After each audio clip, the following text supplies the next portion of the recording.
What's up, everyone? It's Chicks in the Office with Ria and Fran, giving you that Friday energy on a Friday. Happy Friday, everybody. Hopefully, if you're listening to this, maybe you're headed into a long weekend. Maybe you're off from work on Monday. Summer's here. Summer is here. Maybe, MDW. Yes, maybe in the state that you're in, the sunshine is, loud and clear. Yeah. Where we are, not so present. Much. But that's all right. We're going to bring the sunshine ourselves to Memorial Day weekend. Any fun plans for the group? Regardless, summer is still here. It is. Despite it being cold and rainy and gross. For sure. But we're going to ignore that. It'll jump back up. Yeah. Weekend's happening. I just get excited, talking about the plans. Yeah. It's like, time to get on the train, head out of the city. Right. The whole thing. So I'm very excited. So that's your plan for the weekend? weekend? That's my plan, yeah. Very nice. Noah, how about you? We'll be out on Long Island. Yeah, I'll be going to the Cape. It's Cape season. Ayo, watch out. Ayo. I have a couple more concerts to go to. Headed straight before to the, I go to Cape. Nice. What's the Squire? Squire, that's like the big spot. You should hit it up. You've been going to concerts all week long. You have more? Four out of 5 days this week. I'm going tonight and tomorrow. Shit. Same band every time. Oh my God, you are dedicated. Are you going to see Tedeschi Truck every single night that they're here? Not every night. I couldn't go on Saturday because I had a bachelor party, and then they're playing this Saturday, so it was 6 total. I'm 4 out of the 6. 4 out of the 6. Sir, you may have a problem. What's yeah. Like, do you enjoy every night the same? Well, or do they change it up? Do you rank them? Like where do you stand? Well, no, that's the beauty of it. It's like it's a different set every time. So this past show, I enjoyed so much more than the first night. Oh. Yeah, different songs, different vantage points from me. Right. You get to see it from all angles. Yeah. Right, every viewpoint. Yeah, tomorrow I'm like in the 4th row. So Wow. Oh, fun. Is that the closest? Yeah. Where are they playing? The Beacon. Beacon. They always do like a big run at the Beacon. Yeah. Very I did go backstage. I was gonna say, you got to go backstage. The first night, which was And you didn't talk about it on Wednesday. I know, you kept it to yourself. Like you were being It was humble. like a whole big thing. not even humble, but it was a very cool thing to do. It was strange for me. I was alone. Big shout out to Big shout out to Kyla, who, Yep. if you were at our Boston Holiday show, you know her as one of the girl in the dancing couple. Yes. Her cousin is the trombone player in the band, and got to meet her and thank her afterwards. But That's amazing. yeah, I felt so like talentless back there. Like I was talking to like other people, and I'm like, oh, but they're all musicians. I'm like, Yeah. yeah, You have talent. Hey, you're No, just yeah, no. you're a fan of the set. It's like the beginning of Noah's Almost Famous story. It's like all started when I went backstage. backstage at Tedeschi Truck. Yeah. No, you are very talented. Thanks. You're a very talented Yeah. producer, Yeah. editor, Yeah, I know. I was shouting at Chicks in the Office. you have Did you strength? meet them? So there was only Derek Trucks. Yeah. He was the only other real there were a couple other band members, but he was the only other main guy who was back there. And I thought about it going up to him. Oh. There were a couple he was just hanging out talking to yeah, people. yeah. But I remember I did meet him in Dallas at our hotel. Yes. So I didn't feel like I needed to say anything to him. I didn't want to be that guy. Right. And then he would have been You already had your meet cute. because I was, I think, the only one who wasn't directly family or friends with people in the band. So he would have been like, oh, Who the hell are you? it's so your trombone player's cousin, Yeah, dance, the whole thing. it's a whole Chicks thing. the Office podcast, Yeah. Mm-hmm. Yeah. I didn't want to bother him. Is that his real last name? Derek Trucks? Yeah. Yeah. That's And sick. Susan Tedeschi. Yeah. Wow. They were sitting courtside at the Knicks game last night. I don't know if you saw them. Oh, I didn't see. Yeah. Damn. I didn't see. What a What a big week. what a tough one that was. Oh God. That I was- know, huh? Holy Incredible. moly. Wow. Basketball. I couldn't That- believe my eyes Yeah. watching from my couch. That was awful. Tough. And I've been laughing because they've been they're renaming streets in the city for players. So we've just really been laughing, talking about Joe and I, oh, we basically live on, this street now. It's Mikhail Bridges Block and PJ Tucker Alley. They're It's don't putting you them do all that up in after different you win spots. the finals? They should maybe wait because last night was no good. I mean, wowza. Yeah. Wowza. I couldn't believe it. Statistically, it's never happened before. Right. No, Well, it is there literally another never game happened tonight? Literally never happened. Is there another game The tonight? Thunder. The Western Finals? Oh, okay, tonight. 'cause The Knicks they play play tomorrow. again Friday. All right, just making sure because if we say last Oh, night. well, then people are gonna tonight- be- right, tonight. Tonight, they'll Friday, play. yes. Yes. Yeah. It is fun to watch Yeah. Knicks fans have the heart ripped out of their chest. You know? No, Well, it's I disagree not. with that completely. We're I'm from New rooting, York, and I'm so rooting for the I'm Knicks. not. Our sweet, sweet husbands. Yeah, like what? Yeah. You're a Celtics fan, so maybe for you, but not for us. Yeah. You thought he thought he was gonna say that, and we were gonna be like, yeah. I'm literally Wait, from New York. But why don't you seem more of like a Nets fan to me? I don't know A why. Nets fan? Nets. Yeah. I don't know That why. would be so random. That would be so random. I've actually been to a Nets game. Yeah. One. But you're Mets, so I feel like it's Mets, Jets, Nets. No, Isn't it's that- not. No. I don't really it's know actually not. I gotta be honest, I actually don't even really know any Nets fans. I've only Not anymore. known Now that they're in Brooklyn. No, But the way also they the say it blue is like and- Mets, Jets, Islanders, And Yankees, also- Giants. Right. They never really throw Rangers. basketball into that. And also Yeah. the orange and the blue. Knicks, Mets, Yeah. Mm. And, Islanders. So you don't even have to switch your colors, really. yeah. we went to some Nets games growing up, well, because they were in Jersey when they were in Jersey. But yeah, I mean, look, half of my family, like, obviously we're Sixers fans. They're so they were so trash that it's just like it is what it is. And many of my family members just hate all New York teams in general, so they won't root for the Knicks. But you know, I gotta think of my other half. I gotta here. think of my sweet Joe who wants the Knicks to win. So course. I will root for the Knicks. You see Larry David? That was funny. Yeah, I did. There was like multiple times, there's multiple times that I noticed if like there's a turnover or something. One, he sits cross-legged and he just would go like this. Like he just would go, Remember ugh, the episode like of disgusted. Curb where he's sitting courtside and he has his legs out and trips Shaq? Oh my God, yes. Yes. Well, really, it's where was Kylie Jenner? Maybe that wouldn't have happened. Right. I know. Maybe Kylie needs to get back to the games. She's got to get back. That's true. That's very, very true. Yeah, I mean, Timothy can only do so There were much. He so did many team up with Ben celebrities. Stiller last night. Right. John Hamm. Dynamic was duo. there. Yeah. I was laughing too because there was one also out of bounds play that the guy in the Pacers was trying to be like, he touched the ball like before he was trying to save Same it. thing. It's because John Hamm like caught the ball and like reached and caught it like before that. I think it might have been Halliburton trying to like swat it back in bounds.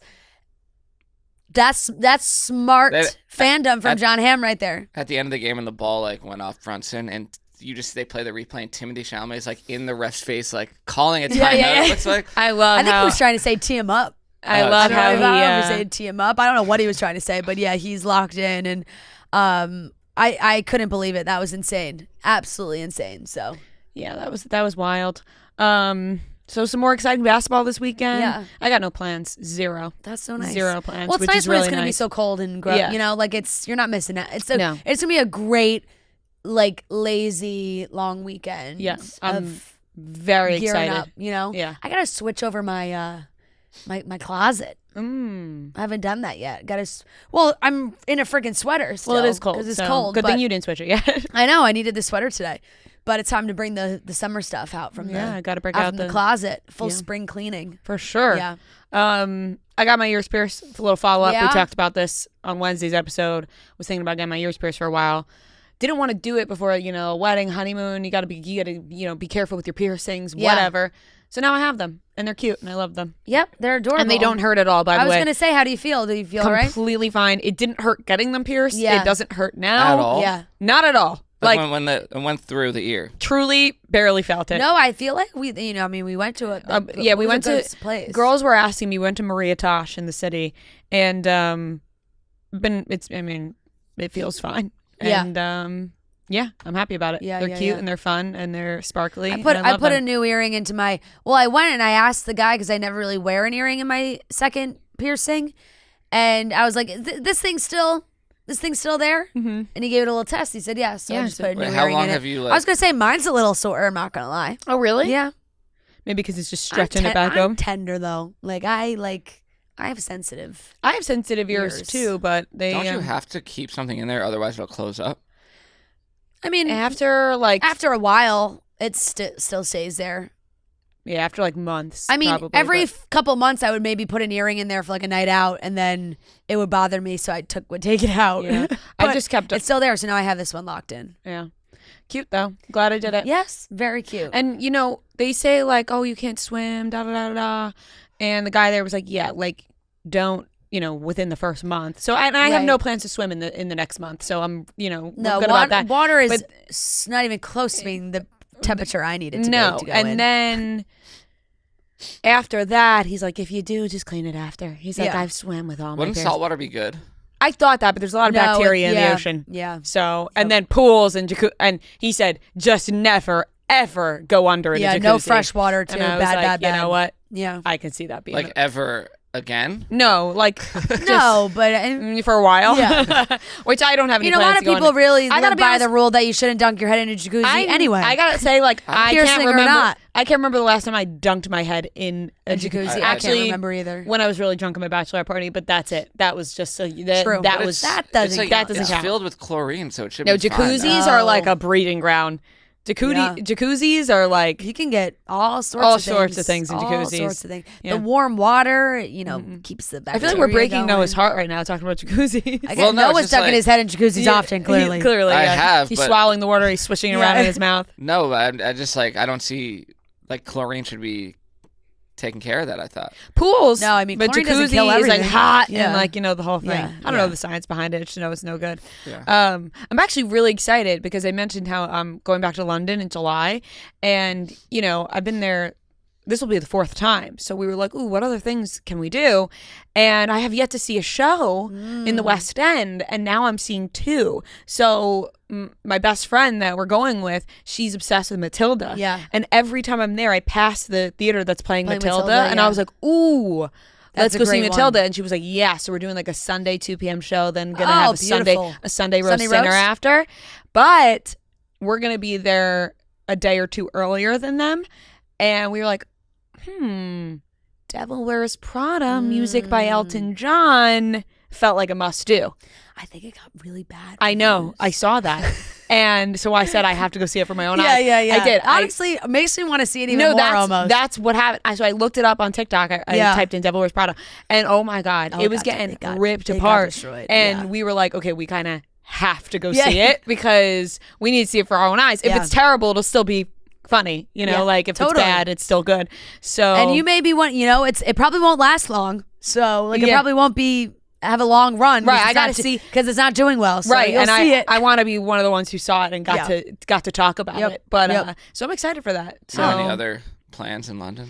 no, we have a reservation for a restaurant, Gymkhana. I don't know if you've heard of it. It's like the top Indian restaurant. And they opened a in spot in London. New York, right? Did or they something, Gymkhana? or I don't know. No, if- Dishoom Dish- is thinking about Oh. opening Yes, some that's spots what I'm in New thinking York of. in 2026. But Gymkhana is like Michelin star, Yeah. like top, and it's so hard to get a reservation there, like really, really hard. And there was one spot open in the entire like weekend that we're going on a Monday, and I was like, boom, Book we it. gotta book it. I don't care we what gotta time go. it's at. Last time we were there, we were supposed to go, and that's when Matt got sick, and we were like, okay, well, we can't go to a nice dinner when he has food poisoning or whatever it was, or the stomach virus, whatever it was. So excited for that. But no, we're just, since we've been there now a couple times, it's like really nice to just go and be like, oh, we're like locals, we'll just see where the day takes us. Did you ever go to Shoreditch?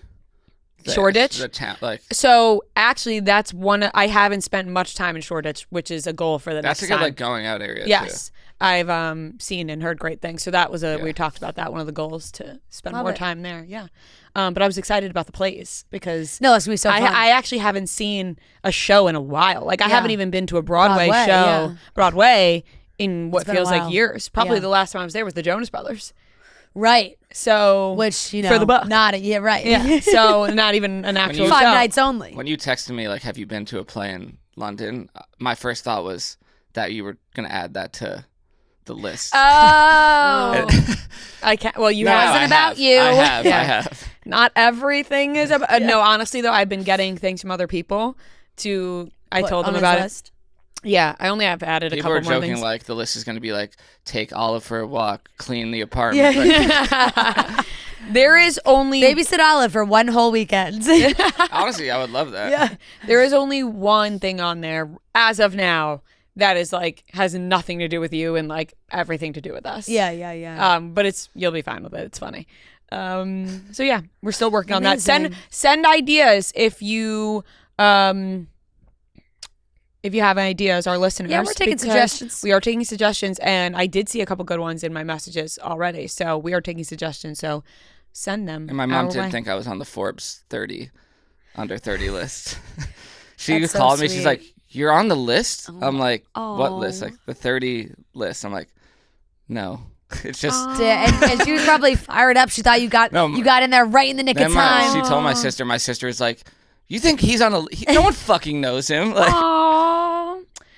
Okay, well, also the Forbes 30 under 30 is not only famous people. no, yeah, I Yeah. know. I You know. know, it's people who excel in their profession, she's a and you hater. excel in your profession, so you Yeah. could have been on there, Noah. She's yeah. You do. They reached out to me last year. Don't get yeah. bullied. And I Don't remember, let your sister and bully you. I thought I had. They reached I out. forgot about that. And I was like, "Oh, do I have a shot?" Like they reached out multiple times because Yeah, we were you- like ignoring it at Yeah. first because we didn't think it was real, and then Oh we my like God, I completely looked forgot about deeper that. into it.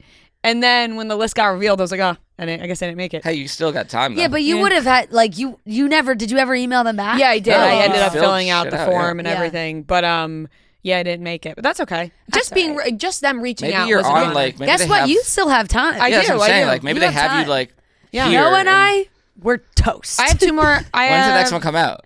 I When does think it it's usually always come- at the beginning of because this one Yeah. came out the beginning of I think it's so beginning of the 2025. year. Yeah. So I have No, we're done. We're Yeah. we're it'll never happen for What about us. 40 under 40? I have two more times Yeah. because I'm turning 28 in July and then 29. So I got Yeah. I got some time. You got some time. Yeah. We'll see.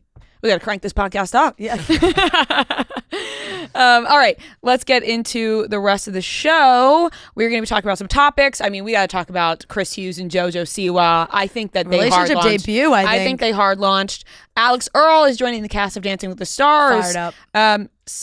Scooter Braun apparently is, maybe wants to is Encouraging is the word being used. encouraging the label to sell. Yeah, it's her like a recordings. private equity firm or something. I don't know what it is. It's like it's something that they own all her. Yeah, her encouraging recordings. them to sell Taylor's music back to Taylor for anywhere between $600 million to $1 billion. Whatever. We're gonna do a full reality TV. Don't forget about Hunger Games. Oh, yes, we're going to be talking about the cast of Hunger Games, stacked cast, Stacked. exciting cast. And we have a full reality TV recap with Rone. We're going to be talking about Bravo. We're going to be talking about Mormon Wives. We're going to be talking about it all because Rone loves reality TV and so do we. So we're going to talk about it together. And we have a great game of trivia. So let's get into it. They don't make it easy to buy concert tickets these days. You got to sign up for the pre-sale, get in the queue, and by the time you get through, the best seats are gone. Going to a concert should be about the show itself, not waiting in a virtual line. Lucky for us, we have Game Time, the official ticketing partner of Barstool Sports. Game Time makes getting tickets faster and easier. Prices on the app actually go down the closer it gets to showtime. I've been looking at tickets for tons of shows this summer, but Beyonce is right here, guys. Beyonce is here in the New York area. So if you are trying to go see Beyonce, make sure you check out Game Time. Gracie Abrams, Jonas Brothers, Lady Gaga, so many great people touring this summer. And you got to keep your eye on those tickets on Game Time. So what are you waiting for? It is time to buy those tickets. Take the guesswork out of buying tickets with Game Time. Download the Game Time app, create an account, and use code CHICKS for $20 off your first purchase. Terms do apply. Again, create an account and redeem code CHICKS for $20 off. Download the Game Time app today. What time is it? Game time. All right, we're going to get into some fun reality TV recaps with Rone, who is now our resident Bravo person here. Yeah. How does that feel? it's like one of the best ways that my wife and I bond. Like Yeah. I just get on board with whatever show she's watching, like any Bravo show she's putting on. Not only am I going to watch, I'm going to be invested. I'm gonna And be you're like, and you're dissecting Yeah. it. When you came on back in September, October, and we did a whole Bravo rundown for like hours, our listeners were like, "Oh my gosh, we had no idea Rone was this invested. We need more of his thoughts about the show." So now we're here. We're going to talk all about it. I break it down like it's sports, honestly. I watch it just like the same fervor that I watch like the Eagles or the Sixers. I'm intently watching Summer House. I'm Yeah. intently watching these Play-by-play. yeah, I mean, I'm obsessed with the replays, and like I'll like kind of test out my takes on my wife and see. Do you guys usually agree or disagree? Sometimes she'll give me the benefit of the doubt. She'll be like, "Wow, that was a good point," and she might be like patting me on the head, like. But sometimes she'll have to like kind of hold my hand and like explain what's going on. Yeah, kind of Yeah. reel you in a little bit. Sometimes I have the same reaction when Marty's watching and he says something. I'm like, I didn't even think of that. Like sometimes you get the guy's Yeah. point of view watching a reality show and you're like, that kind of flew over my head. Yeah, it's interesting because I think I look at it from the guy's point of view, like from the guys on the show, and I'm like curious about them. And I think that Bravo is inherently a little bit more woman centric, like it's for a female audience for the most part, but half these shows are guys. And I think a lot of it is framed through the female gaze, and I think sometimes guys will get an unfair shake, but sometimes we're not hard enough on the guys. Yeah, that is very true. A lot Which of brings times. us to Jesse Sullivan. Yeah, so we'll get right into Summer House, the Summer House finale. Also, now we do have to acknowledge dad of twins. Now. Yes. It's big since the last time you were on. Yes, you were I coming know. from the perspective of not a father. Yeah. Now you are Right, a of father, a guy which who was changes like- things. Yeah, Yes. it changes It things. does change exactly. things. Thank How you for do bringing you that want up. to raise your boys? Yeah. You know? Yeah, and it's like who is the archetype Bravo character that I could point at to my sons and be like, I want you to grow up like him. And I don't think it's anyone And no, on Summer it's House. honestly It's definitely not maybe anyone on across Summer any House. of the shows. And that's why it was like, I think for a long time it was like Craig was like the guy, when you look at all of the Bravo world, he was like the kind of guy who was the least messy, embarrassed himself the least, had the fewest personality traits that you wouldn't want to pass on. But I look at, and I'll ask you guys this, who in the Bravo, or specifically Summer House, who is the guy that you root for the most? Who is the guy that you're like, okay, I can root for him? Oh God! I mean, I think I'm rooting for Carl. I guess right now, like I'm it's- rooting for Carl. right? You're rooting for Carl. You know, opening because- a new business. Yeah. Yes, and he's been through a lot of hard Yeah. things. Early messy Carl, you don't root for that. No, but some of the stuff he's gone Yeah. through with his life, and the loss of his brother, Yeah. and becoming sober, and the new business venture, and all that. You're rooting for him right now. Yeah. I want to say, I am usually never rooting for Kyle. This season, he was a little bit better, although it just doesn't make sense to me. And we're seeing a little clip. We got a preview for the reunion that he's talking about wanting to, have kids and whatever, but he's also out DJing every night. And Amanda's like, I want to have kids with somebody who's ready to have kids with me. I think Kyle wants to have a family, but doesn't realize like he's going to have to not go out every single night and like not be DJing till 4 a.m. to like raise his kids. Yeah, they're gonna. So maybe I'm rooting for Kyle to change. Yeah, I don't know. They're gonna like They're gonna hit a point, I think, where either Amanda is just like, all right, we're just gonna do this, or not, because Kyle's just a workaholic. So Amanda's like, you're still working so much, and that's discouraging her from wanting to start a family. But he's like, I have to work. Is it work or party though? Right. Because if there's he's working, a lot then of he does. a lot of dads work a lot. A lot of moms if work you a were lot. to ask him, he's working.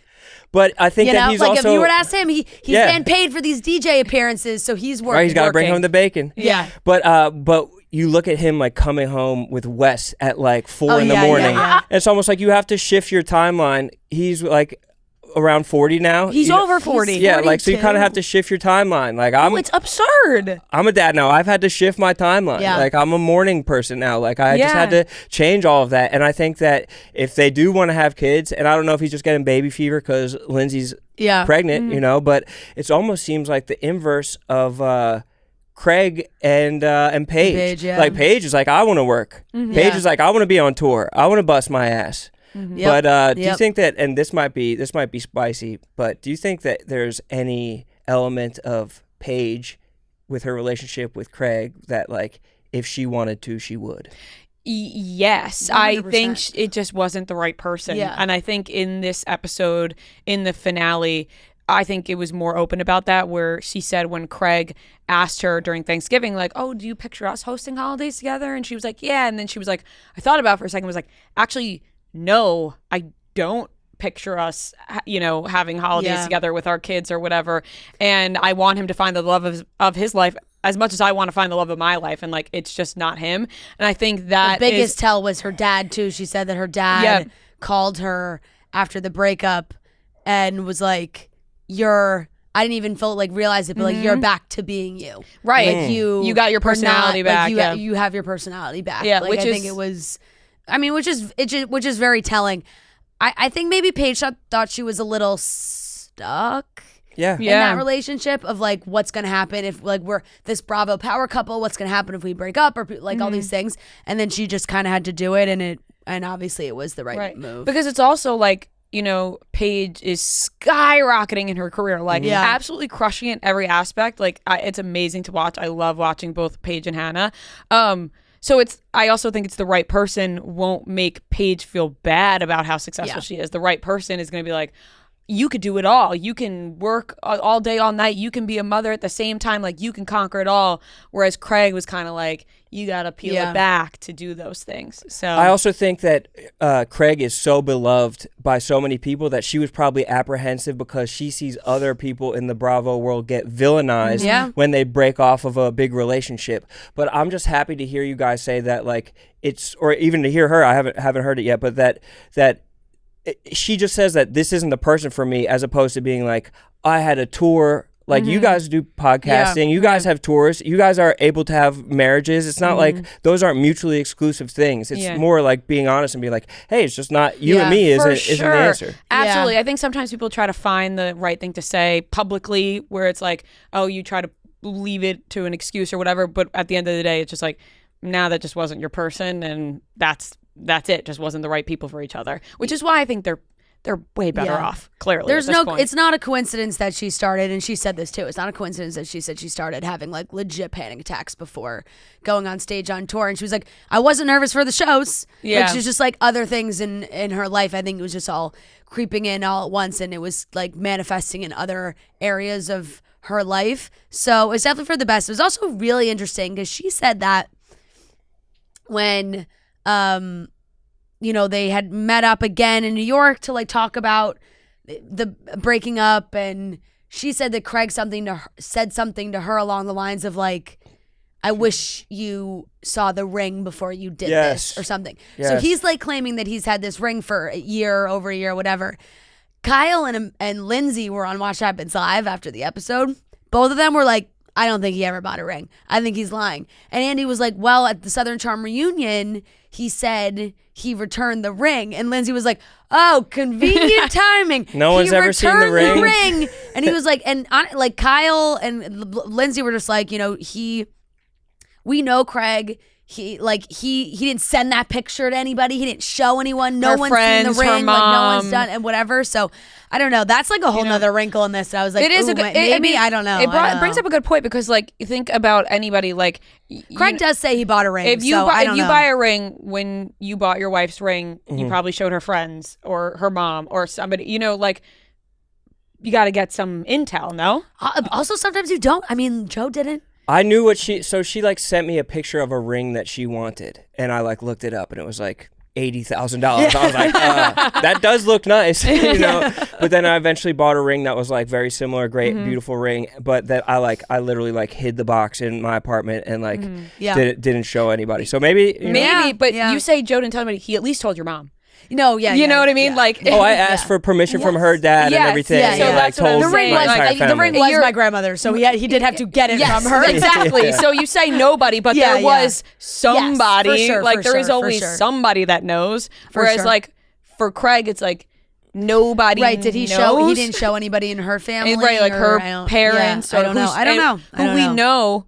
Paige is very, very close with. Yeah. So it is, Well, what would be the benefit of him saying that? Him trying to prove that how serious he was about it? I don't think it proves anything, though, because I think it's just like almost like I was so in it. Yeah, but it's also like almost saying like, I wish you didn't say that before you saw the ring, like as if a ring is going to change whether or not someone wants to be with you. You know what I mean? Like that shouldn't. I don't think that was a guilt trip. Maybe. And like I don't think that would change whether or not Paige wants to marry him over a ring. Or it'd be crazy if it did. It would It would show that her love for him isn't about who he is. It's about what he can give her. Which is not what he should want. So better off. No, they definitely are. I think it just wasn't meant to be, which is fine.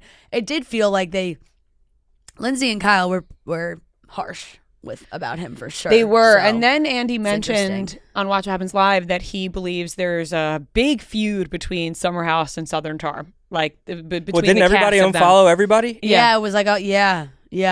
There was a mass unfollling, I believe. Like I think Craig unfollowed everybody, and then I think there was retaliation. They didn't unfollow JT, did they? Not my legend JT. And I know Kyle did say he's like, look, I talked to Shep, I talked to Austin, so it's that. But he said that he did reach out to Craig after the breakup, sent him a nice text of hope you're okay, whatever, and he did not respond. The line has been but drawn. Also, I don't really blame Craig for that. I will say I'm kind of on Craig's side for that because Kyle said so much to say about Craig, and he was like so hungry for their like confrontation this time. He was like, "We're gonna do it right now." He always wanted them to kind of argue, and he came for him for all the friggin' spritz stuff and everything that he was doing, and it was just like, we're not friends right now. Like, Kyle sending that text message is just to make himself feel better. That's true. Like, I'd be like, I'm not fucking answering this. He's like, boom, check that off the list. Yeah, exactly. Like, oh, thanks so much. You've been so great to me recently. Like, now you want to. And sometimes you're kind of like, pissed off anyway. What Kyle's like, I'm here if you need me, and Craig's like, what? Like, why we're not friends. I wouldn't need you. Yeah. Like, I have my own friends. Yeah, right. Yeah. Also, as I watch the season, like, you kind of see Paige having these hushed conversations in like the bedroom, like about the situation. So if he feels like he's the last one to find out about his own relationship, he's gonna have an inherent mistrust of everybody that's around. So it's like he's gonna be like, you guys aren't my friends. Like, you weren't coming to me or telling me this. Like, this was all being like orchestrated, and I was the last one to know. He probably feels a little bit weird seeing that. Yeah, that's true. Although I think he might have been told many times, and it just wasn't through. Oh, really? I think, those boat conversations. I think there was definitely conversations, but you never know. Yeah, I mean, from the standpoint of like everyone in the summer house, it seems felt that things were off. I don't know if he fully realized that. I think he, sometimes I think Craig just.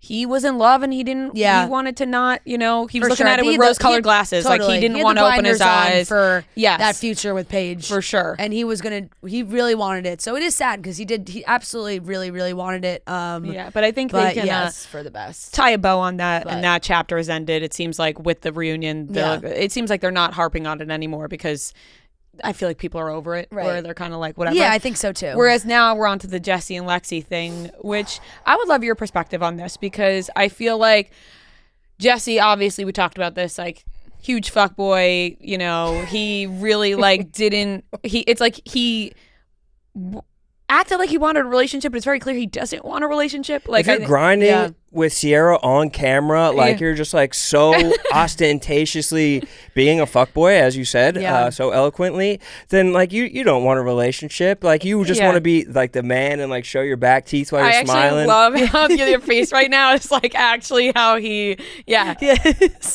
mouth open. Always. Yeah, he's getting killed right now online, and you could tell that it kind of gets to him, and then he kind of like flips into like this like sad boy act that I kind of feel like West has had this entire season. Like he kind of got like the back of his hand smacked at the last reunion, and he's kind of trying to rehab his image through like just being like, hey, like I don't know what to do, like all sad. And I think they're both kind of doing, especially at that dinner. He's just like, well, like if you guys are all gonna gang up on me, like I don't think that doesn't make you more likable. I don't think it's not like a winning strategy, but I think that he's so tethered. Jesse seems so tethered to his image of himself and how he thinks he looks that he's not willing to let everybody else like be like, hey, this is how you're coming off, like whether you like it or not. He's like, no, like I wasn't even on the Watch What Happens Live. He's like, no, I'd have to rewatch it because I don't think I was coming off that way. It's like, no, you were coming off poorly, like you didn't care about the person that you were in the relationship with, and it's filmed from 12 angles. Very true. It is clear. It's like extreme on both sides. Like Jesse acts poorly and reacts poorly. And then sometimes I'm like listening to Lexi and I'm like, Lexi's scolding him in such a way that I'm like, okay. She's not making it easy either. And Paige kind of said it in this last episode too. Paige was like talking to Jesse. She's like, you didn't sleep with somebody else. Like you didn't like do these things. He got his toes up. It was whatever the hell. Why? Whatever the hell. Why did and you have obviously to do that? Lexi is convinced more happened, and that's fine. When you have that mindset, you're like, he's lying. You're gonna be stuck in that. And I think there's just a bunch of things that rubbed her the wrong way, which is totally fine. But she has made like blanket like generalizations. You're a liar. You're this. You're that. All these things, and she clearly feels that way, and that's fine. And I think she also really thinks that he caused this separation between her and the other girls, which I don't really think he fully did. Like I think Lexi has brought up Sierra way more than necessary. I think she tries to make it sound like she wasn't jealous of their friendship, but she absolutely was. Yeah, I agree with that. And I also, when Jessie was on our show, I mean, for good reason, watching it back, watching the way oh my Jessie God. acted with Sierra. I mean, he's grinding like, on her. okay. He's throwing himself But on at the her. same time, like, He's I know "You're that's so hot, mostly I on love you Jessie. so much. Yeah. But Sierra didn't have any respect for their relationship, or like Sierra doesn't have to. Like Sierra has no loyalty to Lexi. They don't even really know each other. I think Sierra and Jessie have always had that flirty banter friendship. So what is it like? What is Sierra's gonna say? Oh, you shouldn't do that. Or, like, I mean, she could be like, hey, you got a girlfriend. Right, You or know? just like, hey, it's like go be clean like- it up. Yeah.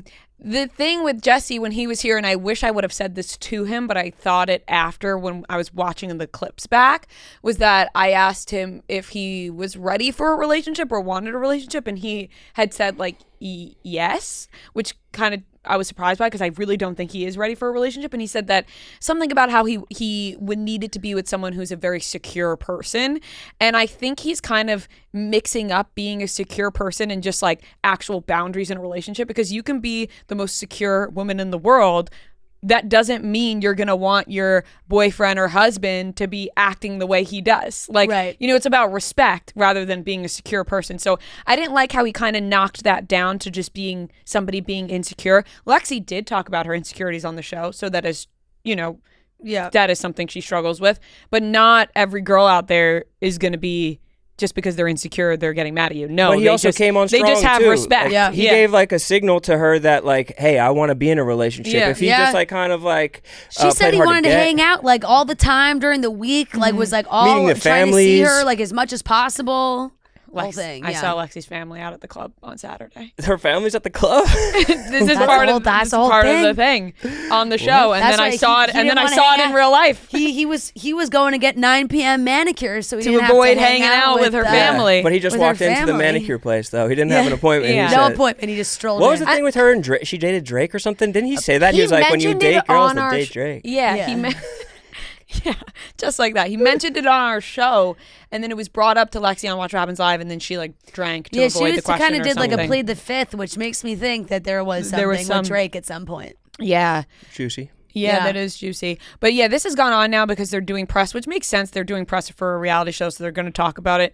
But sometimes, I mentioned this on the show on Wednesday, I think that like, sometimes I think there's this like Scandival level of scrutiny towards cast members a lot of times now that like doesn't deserve to get to that level. Oh Like, yeah, they're we saying can- he's East Coast. Yeah, like Sandoval. we can call out shitty behavior and like he clearly wasn't ready for a He didn't cheat on his relationship. wife. Yeah, Yeah, and with her best friend. Yeah. So it's like there's levels to it, and I think people take it to this like extreme level. Has he helped himself with his interviews? Absolutely No, not. no. I mean, people are seeing a side of him that they do not like.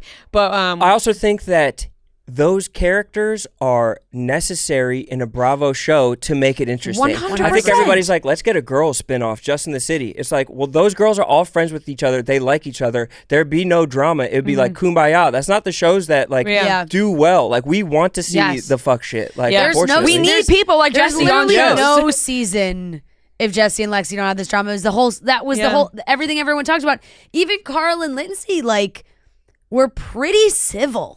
There was not maybe one or two couple instances. I mean, hysterical final dinner. Yeah, the like my PowerPoint at first the dinner. my first freedom anniversary. She was calling it with Carl sitting at the table is objectively hilarious. I loved Lindsay this but season. like Carl also, like I said, kind of just took it like a champ. Like he just sat there like, all right, Lindsay. Yeah. Because like Lindsay's pregnant and it's she writes this fucking essay MLA format on her Instagram caption, and they're all joking about it and she's laughing. So it's like even at that point, there's not even as much like real juicy drama with them because they're kind of like I think kind if of you crazy. gave, I think if you gave Jesse and West truth serum, I think that they would both say that deep down they want to date Paige. Did you guys see the clip of Jesse talking I would about definitely Paige? think Jesse would say that for sure. With ordering a Coke. It's Oh, the yeah, mo- yeah. I He did goes, see that. Paige is like one of the funniest girls. You know, I just love how she like orders a She's so regular real. Coke instead of a diet one. I'm like, like it was just like a perfect view into his head of how he views women. You know, it's like, Yeah. like first of all, he's like one of the funniest girls, and like the oh my, like why even bring up the regular Coke versus Diet Coke. Like, now you're making girls feel bad for ordering Diet Coke. Like, oh, and it's just so quirky and fun. She orders a regular Coke. Like, it's just so... He's like saying it for her to hear, and he like wants her to know that he thinks she's funny, but he can't think of an example, so he's talking about her drink right. order. And let me tell you, I think Paige is seriously one of the funniest people on reality TV. Like, her confessionals, one-liners are genuinely hysterical. So he is right. She is very funny, but I just love how she orders like a regular Coke. Like, I could just see him dating a girl and that being one of the things he points out about her. Like, yeah, she's so real. Yeah, I just love how real. Like, you don't care about a diet, babe. Like, she'll you have just a love a regular Coke. She's fucking crazy. Yeah, man, she'll just like pound some ribs, like that. Like, I can see him like nice talking light like that. beer. Yeah. Oh, she just loves grabbing wings and a beer. Yeah. Yeah, I mean, Wes, I think, is just like along for the ride. I think he's like, I joined this show. I think he was in damage control this whole season. I think he went first season, and he was like, he got like blindsided, and then he was like, okay, let me be as nice as I can to my fellow castmates. His redemption. You think so? Yeah, I think he'll just spin around, like come back around for him. It's even seemed like towards the end of the season, there was a couple moments where even like Sierra was like, I laughed at that. Like there's there's moments. He's taking small wins. He definitely had his tail between his legs like the whole season. The preview for the reunion did make me laugh when he was like, I do have notes written down. He had some notes in his jacket pocket. He's like, one of them is just talk. The thing is, he does have some really funny lines sometimes. Yeah, he is funny. He's got some funny one-liners. I'm like, shit. I'm like Sierra. I'm like, God, I laughed at that. What did you think about the West and Gabby little back and forth at that dinner? I think that I was curious why Gabby had such an animosity towards West, that she was like, you can't talk. Like, you don't talk right now. So like, I think that, and then that kind of caused him to fall into like, Carl was doing sad boy shit. Jesse was doing sad boy shit. And then Wes was doing sad boy shit. Like, all of them were just like, okay. I know. And like Paige and Sierra are like, no, you can stand up for your friend. Like, it's okay. Right. And it seemed like there's a divide then when like Paige and Gabby aren't on the same page. Gabby confuses me a lot. Same, because it's like she doesn't have her own storylines. Yeah. It's just about backing up, which is nice to have a friend in the house, but just how West was defending Jesse was how Gabby was defending Lexi. So it was kind of confusing that she was like, she was allowed to talk, but West wasn't allowed to talk. It's just like she kind of came in and has taken like this Danielle type role of like being like the friend. Worst. Yeah, like the protective but not friend, like, the gatekeeping friend. Yeah. Which I don't understand. Danielle is just the worst. The 5 seconds that she's on the show, and she just talks like she tries to talk cool. She's like that's Delulu. I'm like, that is such a Danielle thing to fucking say. She was right though. I will say. Right or wrong, she's just annoying. Yeah. Like, that's how I feel about her. I think in that moment she was very right. Like her being like, Lindsay, this is probably the end. Like, you're gonna have to grasp that. And Lindsay's like, I don't know. She's like, no.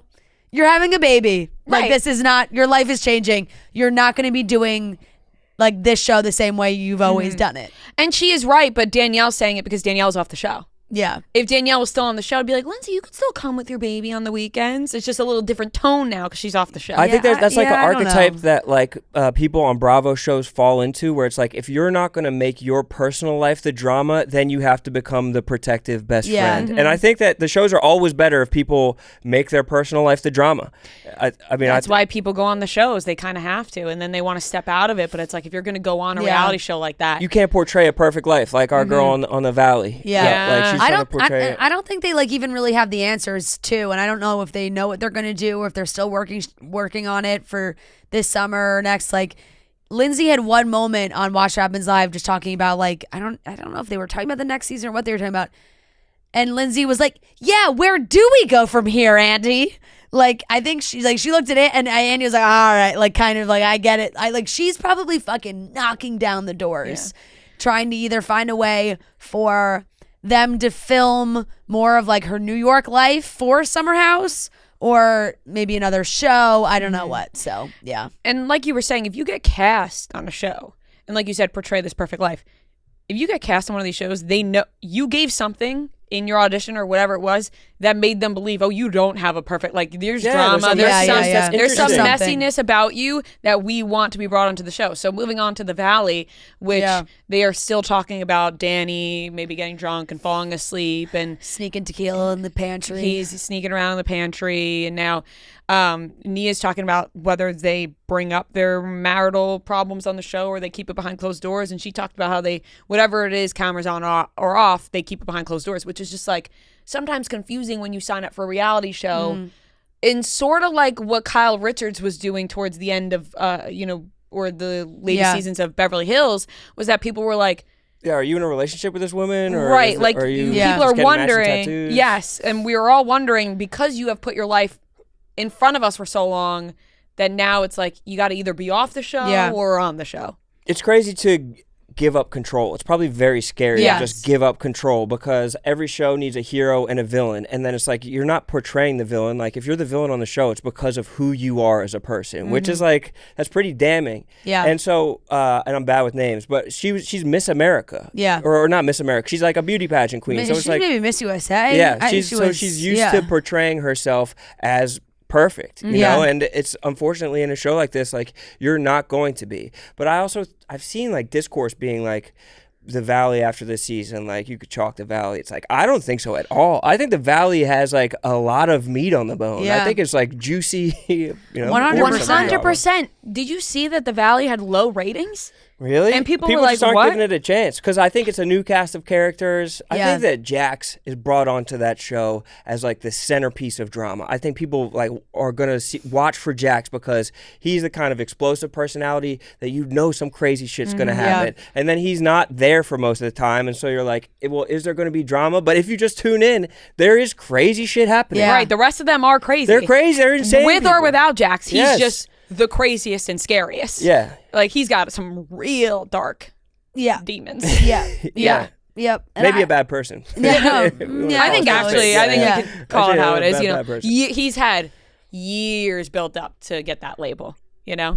Totally. Whereas like somebody like Jesse, second year in, people calling him a bad person. It's like, I don't know if he has the years built up of being like, you're a bad person. Jax, different story. Yeah, and I think with Nia too, I think that after the first season, I'm sure a lot of the fan feedback gets in their heads and matters a lot too. Because it's like, I think after the first season, a lot of people thought, oh, look at Nia and Danny. They're adorable family with their little kids. They don't have any problem. Their only problem is they can't agree on what friggin' city they want to live in, and that's their big issue. Santa Clarita, wherever the fuck he wants to go to. Right. And I think like when you get that feedback of like, oh, they're so cute or we love watching them, then they don't want to share any of their problems either, or things get too extreme. Like they had that girls' meal, and Janet brought up having an ex with drug and alcohol problems, and that really offended Nia. She's like, no one said anything about drugs. Like everyone's labeling Danny an alcoholic or not an alcoholic. Jasmine saying, oh, Danny's an alcoholic. It's like she doesn't think he's an alcoholic. It's just it's a tough label to just like be throwing around, when I think Jasmine just straight up doesn't like Danny because of their experience when Danny got too drunk and was handsy and inappropriate. So I think like Jasmine, I think it's fine for Jasmine to just be like, I really don't like him, and I'm not going to like him. If someone grabs your ass, you don't have to give him a second chance. Exactly. For sure. Like she keeps bringing it up, but I think everyone's like, okay, you keep bringing it up. But I think it's just fine to be like, I don't really want to fucking be around him, period. Yeah. Okay, fine. Totally fine to not like him after that. I mean, most people wouldn't. They'd be like, fuck that guy. Or they're like, and you have to hang out with him in the same social settings too. I'd be like, ugh. Right. So. Exactly. But yeah, that's like, Nia is opening up about certain things about her past and things that she went through growing up.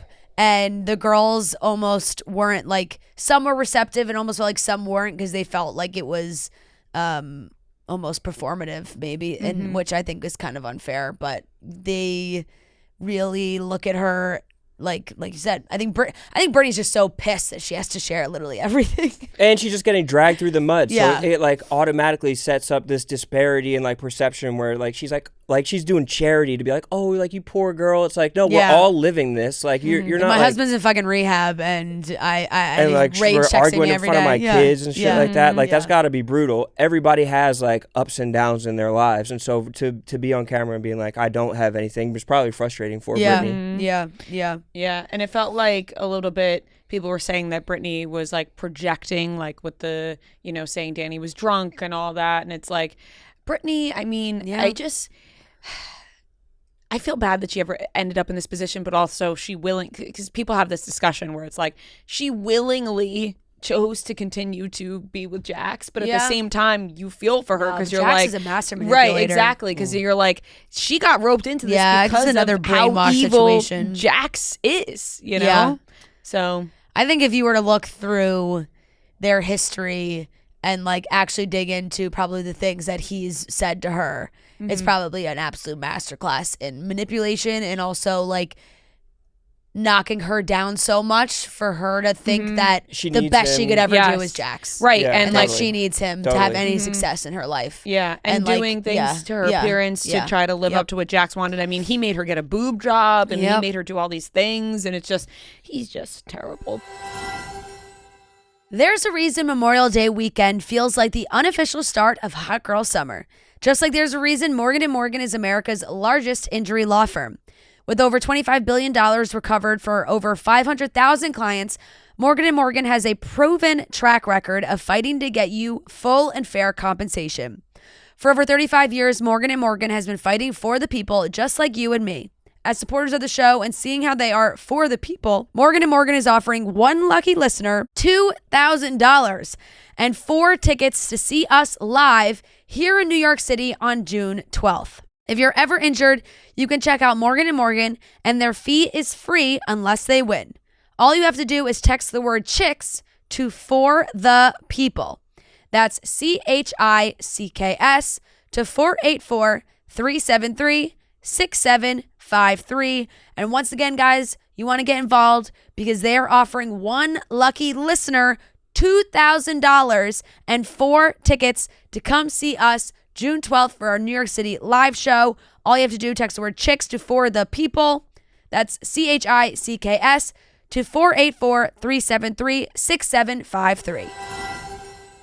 I want to move on to the Mormon wives because, wow, I watched all 10 episodes yesterday, which I don't know if I'm proud of that. Like I sat. That's impressive. It was because I knew that we wanted to talk about it. Yeah, yeah, also, yeah. I wasn't as into the first season as everybody else was. I didn't watch the first season. And I'm like, my wife was watching. I was like, what is this? Yeah. Exactly. You hear one thing and you're roped in. So I saw everyone discussing the second season and I'm like, all right, I gotta sit down and focus on this. And that is exactly what I did What yesterday. did you think about that, the lunch I was talking about? Oh, I mean, in I the felt so yeah. bad for Taylor. Taylor? I mean, Did you see this one when Taylor was talking about they like had a meal with all of her family and her ex baby daddy Dakota and Oh, I Taylor's did whole see this. family And they're like, was why like, aren't you, well, like, you why should don't you listen to stop him. sleep? Like if you didn't sleep with him, maybe this wouldn't have been a Yeah, problem. her dad is, he likes her ex more than he likes her. Yes. Like her dad's like, even when they talks on the phone, he's like, get over here, you bastard. Yeah. Like he's just trying to, it's just like Yeah. a very weird dynamic. it was really awful bizarre. to watch. I felt so bad for her. I did laugh because I saw Alana, who used to work here, who makes a lot of TikToks, talking about this show. And she was like, you know, I was trying to figure out why I like this show so much. She said, she described it as a coming of age show because she said that they've all been, you know, so, you know, they were in the church for so long and they were so secluded and sheltered and they maybe. were sheltered and they haven't experienced a lot of things. So like a lot of the conversations that they're having are conversations that maybe you had with your feels friends like when high you were school. 16 or in high school. Well, with it's also crazy. the They're like sex mid-20s talk. and they just Yeah. all have like 2 or 3 kids. Right, they all have kids, but they're all like the sex talk and the oh, you're not liking my post and commenting on my posts and Right, like she was I went to the Country Music Awards and nobody, nobody like, commented. Nobody fucking commented about how good I look. Right, and so the way that she phrased it, I was like, that's actually so funny and true. It's like they're coming of age. You're seeing them break out of really their are. shells. Well, it is like like a high school mean girl clique. It's like They're really mean. It's a high school. It's an absolute high school clique. I mean, I might even be high school, might be middle school. We're voting on who's in or out of the group. Yeah, they need to do. I mean, they don't have any alcohol to have like the drunken conversation. Be like, all right, girl, like I really get. Like they're just like tight. Like I thought about that watching it too. I was like, you know what's even crazier? Most of the time they're sober. No, that's it's or they're on ketamine. Yeah, well, yeah, they're right. Or right. it's just 2 p.m. in the afternoon, and all these things are happening. Taylor, I think, because Taylor is such an open book. Yeah, and we have seen so much of her life. You know, with the swinging and the arrest. And like, she has nothing to hide and nothing to lose. Yeah. So when she's fighting with somebody, she'll go all in because she's like, what are you going to say about me? Like, it's all out there. Whereas the other ones, I think she tries to get the truth out of them. Yeah. Sort of like what we're talking about with like the Valley. It's like she tries to get the truth out because some of them seem to be like hiding some of their shit. I don't think a lot of them would straight up say too, like, oh, me and my ex are not together, but like he does come over and we sleep together. Yeah, she's like, very she's open. like, very, very open. You're like, okay. Demi, yeah. LVP this season. Real tough fall. I have to look up to me. Yeah. Because I have they trouble all do look differentiating. similar. Yes. Yes. They all have the same hair extensions. This show looks so much like the present day. Everything about it is so 2025. The way they dress, the way their houses are decorated, the costumes that they wear to the parties. It's like such a perfect time capsule of 2025. Everybody does look exactly the same because they're all wearing the same like color palette. They're shopping at the same like fast fashion. Like everything is their exactly hair colors, like which is Yeah. funny because they did make a TikTok how like most people are blonde in Utah, but they're brunette. Yeah. So they're like, actually, we're different. Another element of like the petty fights Me. too is like, oh, Demi told Taylor not to go to Jesse's salon because it's like, but it's really all these very, very like petty things. So I guess with Demi too, right? I think it clearly got to her head last season because she was a fan favorite. Now she's on the second season, not only talking about being a fan favorite, but really wanting to lead the group. Like she wants to run. I also love how she wants to be Taylor. She wants to run Mom Talk. I also love that the way they talk about Mom Talk. They talk about Mom Talk like it is a business, which, okay, sure, yes. But they also, I almost feel it's just another word to use for being on the show. The group. Like, yeah, it's like like, the friendship. you don't get to be on the show. We're the show. Like, I want to run the show. So it's like, I feel like just them saying Mom Talk is their way of just saying, like, I don't think you deserve to be on our TV show. Like, with Miranda coming in. It's like, oh, are we going to let Miranda back into... Are we going to let Miranda into Mom Talk? Are we going to let Whitney back into Mom Talk? Does Miranda get to come in now? It's like, well, no, they're just deciding, do they get to film the show? No, it's crazy. I like Miranda. I do too. I think Miranda's a good asset to the show. She seems to be like more level-headed, if that makes sense. Like I'm trying to, use the I think Whitney's a good asset to the show too, because you need someone to have some like differing opinions. A lot of them do kind of just mimic what the leaders say. The leader. It really is though. No, it like, is. Look at Layla. Like Layla is fucking petrified to me. She could not say one word with Demi around, like to support Taylor. She was so absolutely terrified. Is Demi the one who got her husband and she was like, someone just touched your wife? Yes. At the costume party or whatever. Yep. And they're like, get the fuck out. Brett came in. He was dressed in the Chippendales. I had to rewind that part a trillion times because I was like, where did he touch her? And you like see him kind of like touch her like as he's walking, and like Brett didn't even ask any questions. Like, how did he? What happened? Like, he just fucking stormed for it. And I mean, I just was confused about the whole thing. It was It was a weird comment to make, but like it wasn't physical like assault. It was like, where's your husband? Like, what does that mean? That because that's like implying that he's out cheating or something. Like, no, he's in the bathroom with the other dudes like practicing. No, he's oiling up for his Chippendale performance. The whole thing is absolutely insane. And Jesse saying to the police, like, do you watch Secret Lives of Broken Wives? Was just so good. They love stirring the pot. They invite all these people. They know where there's going to be drama. But to me, like, really turned out to be a cold-blooded killer. I had no clue that and I think she is kind of that ruthless, it seems also, because you know what all I needed to know? was when they talked about how going into the second season, Demi was okay with Jesse, who is her supposed best friend, being cut from the show so that Demi could get a higher paycheck to do the show. Yeah. And she was like, I'm fine with that. That is like crazy. That's crazy. And Jesse so easily forgave her and was So like, they like moved past laughed about it. I was like, oh, you're dead to me. Yeah, you're dead to me. Exactly. Your best friend cut you out of the show for more money. Yeah, that's it was like, insane. you know what? She doesn't need to be on the show, and I deserve the bigger paycheck. No. That's insane. She was like, I'm a fan favorite, like whatever. She deserves all the And brand then- deals. And here's the thing: they put her in the back of the poster. They did. They put did. Demi They in the put her back of the poster I know. after all that. I hate to break it to you, Demi, but Taylor still runs this show. Yeah, she's Look, Taylor can be very immature and petty as well, but I do think Taylor comes from a better place at times, especially in the beginning of the season when some of the new girls were coming in. She was one of the only ones that was like open. She's like, all right, let Whitney come.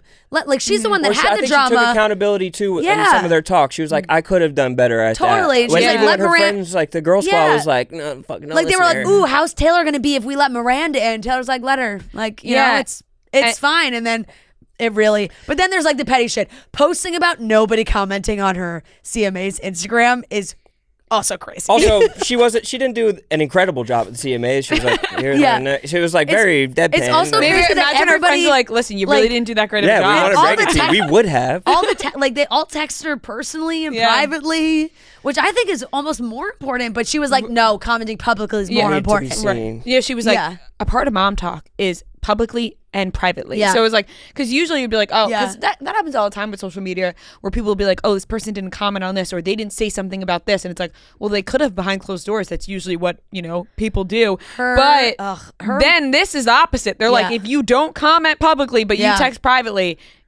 Private Dead means to me. nothing. no, it's nothing. You're private. Telling me I look so beautiful. You're so proud of me. I don't give a shit. she Comment did- that publicly. No, she did mention that, like you said, with the Miranda stuff, she was like, I mean, they're forgetting, like, I was kind of a villain in some of that story. And I was like, honestly, she's being, like, open about, there was... Yeah. What I did find interesting... With the husband. and I'm and interested the in your Dakota- guys' opinion, with the swinging with Miranda and her husband, whatever. Them all hooking up with each other wasn't crossing the line, but her saying she had a sex dream with him was. Yeah, I like don't know. I don't know the rules, but I'm I like don't they're know. already kissing and fucking each other. I So think- like I I was think just confused why like they don't know which way is up over that Yeah, like, their sexual repression has Yeah, scrambled their because brains. I'm like For sure. what like. But that still was saying you had a sex dream with someone, she's like, all I did was say I had a sex dream with him. It's like, that is like high level flirtation. Like Right, that's like yeah, yeah. very, but it's not Yeah. worse than actually doing it. Yeah, you but want- it's right Yeah. there. Well, that's what it's saying. It's like, well, you did openly flirt with him by saying that. It wasn't Yeah, just yeah. I had Yeah. a sex dream about you. But you also already had sex with him. So I'm Right. like, I didn't, you know what I mean? So I guess I don't know, the rules there. I don't know what the parameters Yeah, were. 'Cause there was a lot of like I don't Miranda's, think like, they know. kissing other things. Who knows? Yeah, I Yeah. don't know either. They clearly were in over their heads in that When they- situation. yeah. Like you said, they are so young. Mm-hmm. All of them. It's crazy. Like Layla's 23 years old. Like they're so young. She smoked the joint right out of her coochie in New Orleans. I saw. Yeah. What? They went to a burlesque show. Why are they so obsessed with Chippendales and burlesque and well, stuff that's the like only that? way they really get to feel something. Yeah. Right, And right. the ketamine is blows my The fucking ketamine, I mind. know. Oh my Like God. they're doing like a hard drug in like just like laying on the couch Yeah. doing a hard drug Yeah. where they can't have like a sip of But they alcohol. won't. Yeah, And did you they'll go to these fucking children's soda shops. Right. And did Yeah. did you see when Which I did get to try. and Demi it was- and good. oh really? Yeah, they did. They had Swig. It's Swig is the name of the company, and they're like massive over there. And a Clarence event, they had Swig there, and my God, it was delicious. I had like a Diet Coke with like a little coconut. It was like another little thing in there, and they also put edible glitter in it. It was gorgeous. Oh, so that's why they enjoyed it so much. yeah. It's incredible. But did you see the conversation with Demi and her husband? And she was saying like, "Why do you care if these things aren't true?" And he was like, "Well, so I want to know where it's coming from." And she's like, "I think it's like maybe the ketamine, like why she doesn't care." And I was like, "Wait, what?" I know. She's like, maybe you should just try insane some to blame it ketamine. on You that. won't care try either. some- Brett, just do ketamine. You But won't it's care also about like the rumors. so many other things that And then when she did care about the rumors because they did the cameras went down, but we were still recording audio. And then they started fighting about it. Yeah. So because she was like, I don't know, like the way you're acting. Yeah. But in front of the camera, she was like, no, I believe him. The way Demi also spoke to Taylor's mom was so wild at her Christmas party. I thought that, and I mean, Taylor's mom showing up, also unnecessary, but I thought she was like so rude speaking to her and like kind of yelling at her. I think it's tough because I can't defend Demi's actions, but at the same time, I do feel really bad for her because I can't imagine how hard it would be to be amongst these group of girls who seemingly seem to be extremely fertile.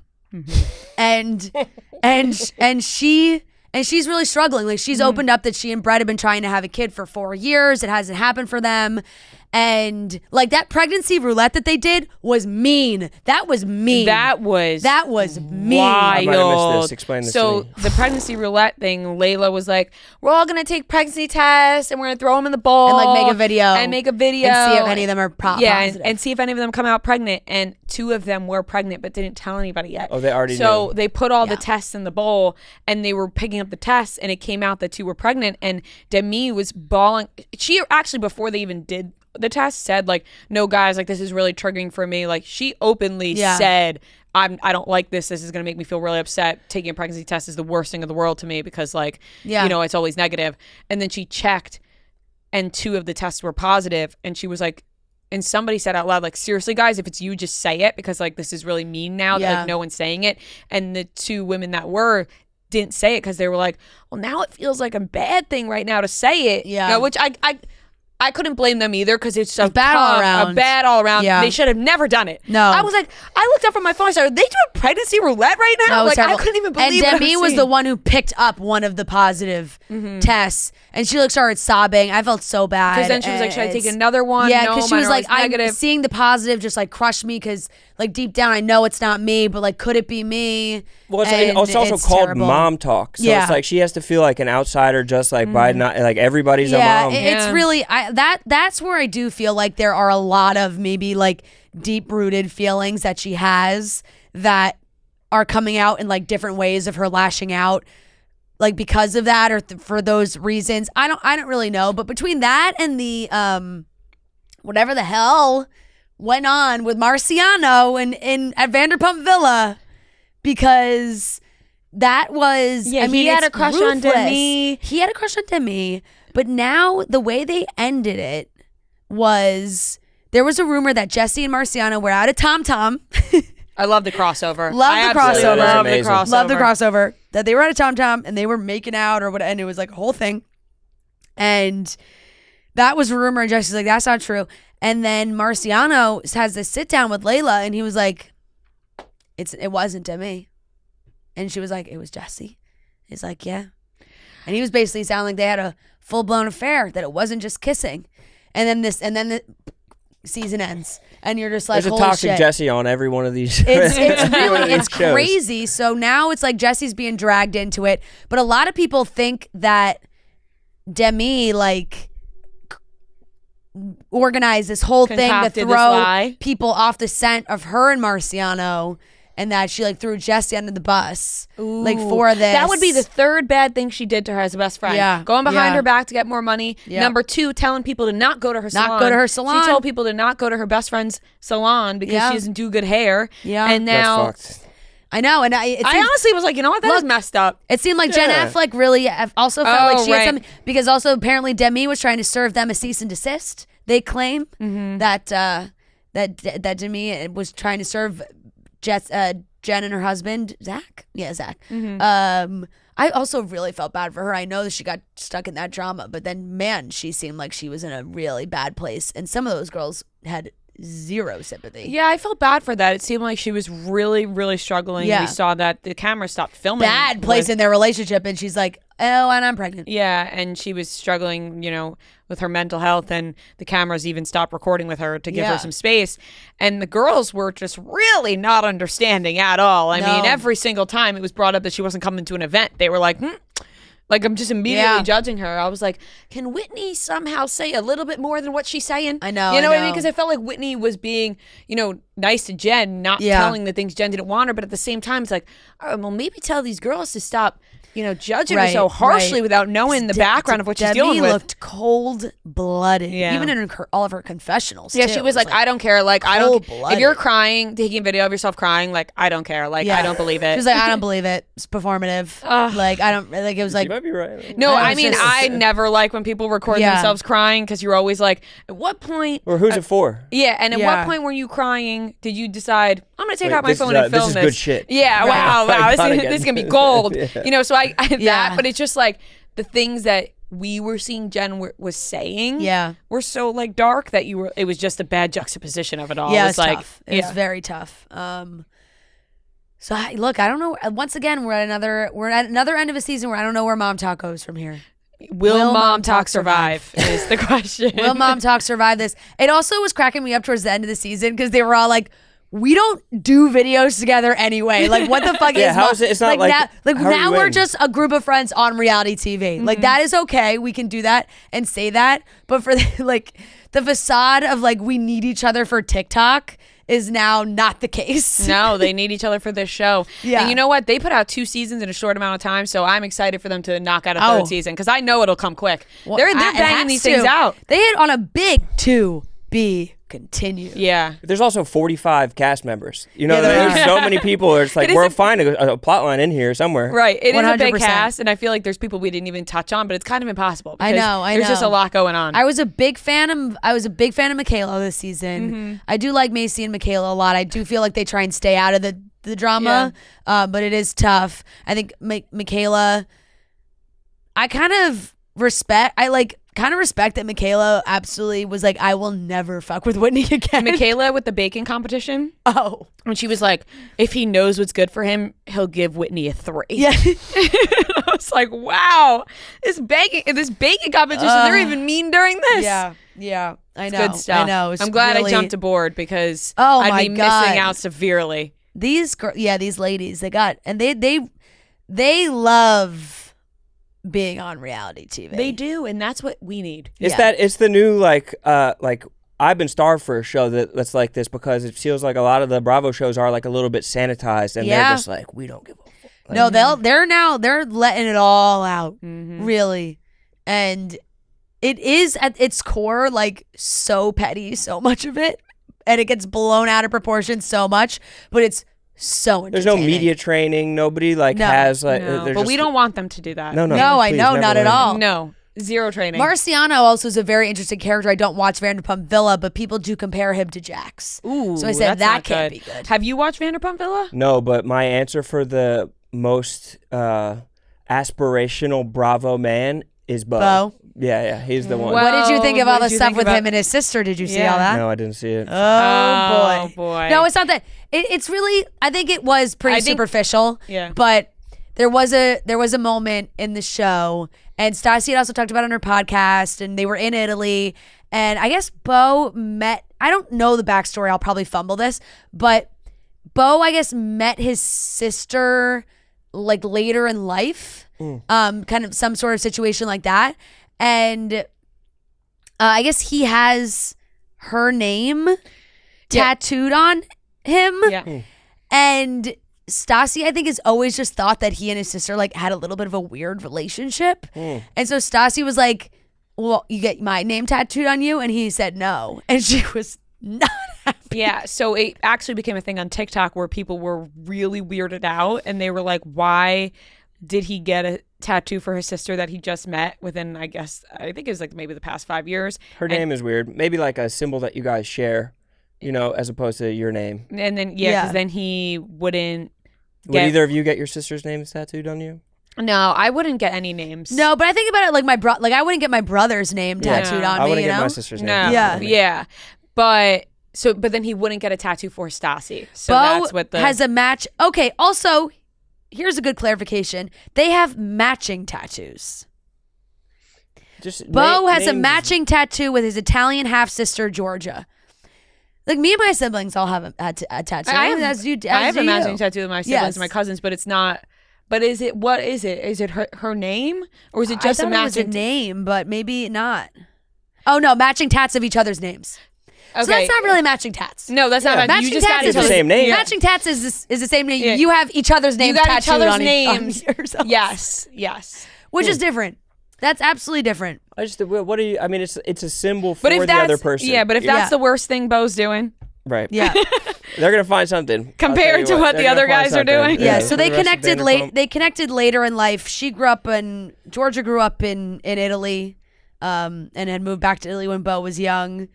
And At least her name's Georgia. You could just be like, Georgia. I like the state. Say big fan of peaches. Yeah. And they just so that was that. But it was a good classic like throwback Vanderpump almost meltdown of Stassi just being a little drunk and upset that her husband won't tattoo her name on him, but would get his sister and her like girlfriends were like, it's a little fucking weird. I love when we get a little vintage Stassi in there. Yeah. But other than that, I think Bo has always stayed pretty above water. Yeah, I For think sure. it's like everybody else has pretty big blemishes, and Yeah. his is like If that's the worst thing, Yeah. he got like a relatively nice small. matching tattoo with his sister. But they're gonna Like, find something about everybody. Like Yeah. they're not gonna get through it clean. yeah, no. I know. So I don't know what they're gonna do. I still think all the time about Schwartz walking into the summer house, leaving the girls in the room, being like, "Cherish this. Yeah, that Hold on to this. We all fucking hate each other now. We never see each other." another person when they say something funny, you're just like, damn it. You know? I'm like, poor Schwartz. He's just Goofy like, ass golden retriever. yeah, he just must be like lying in his apartment. Like, how did this happen?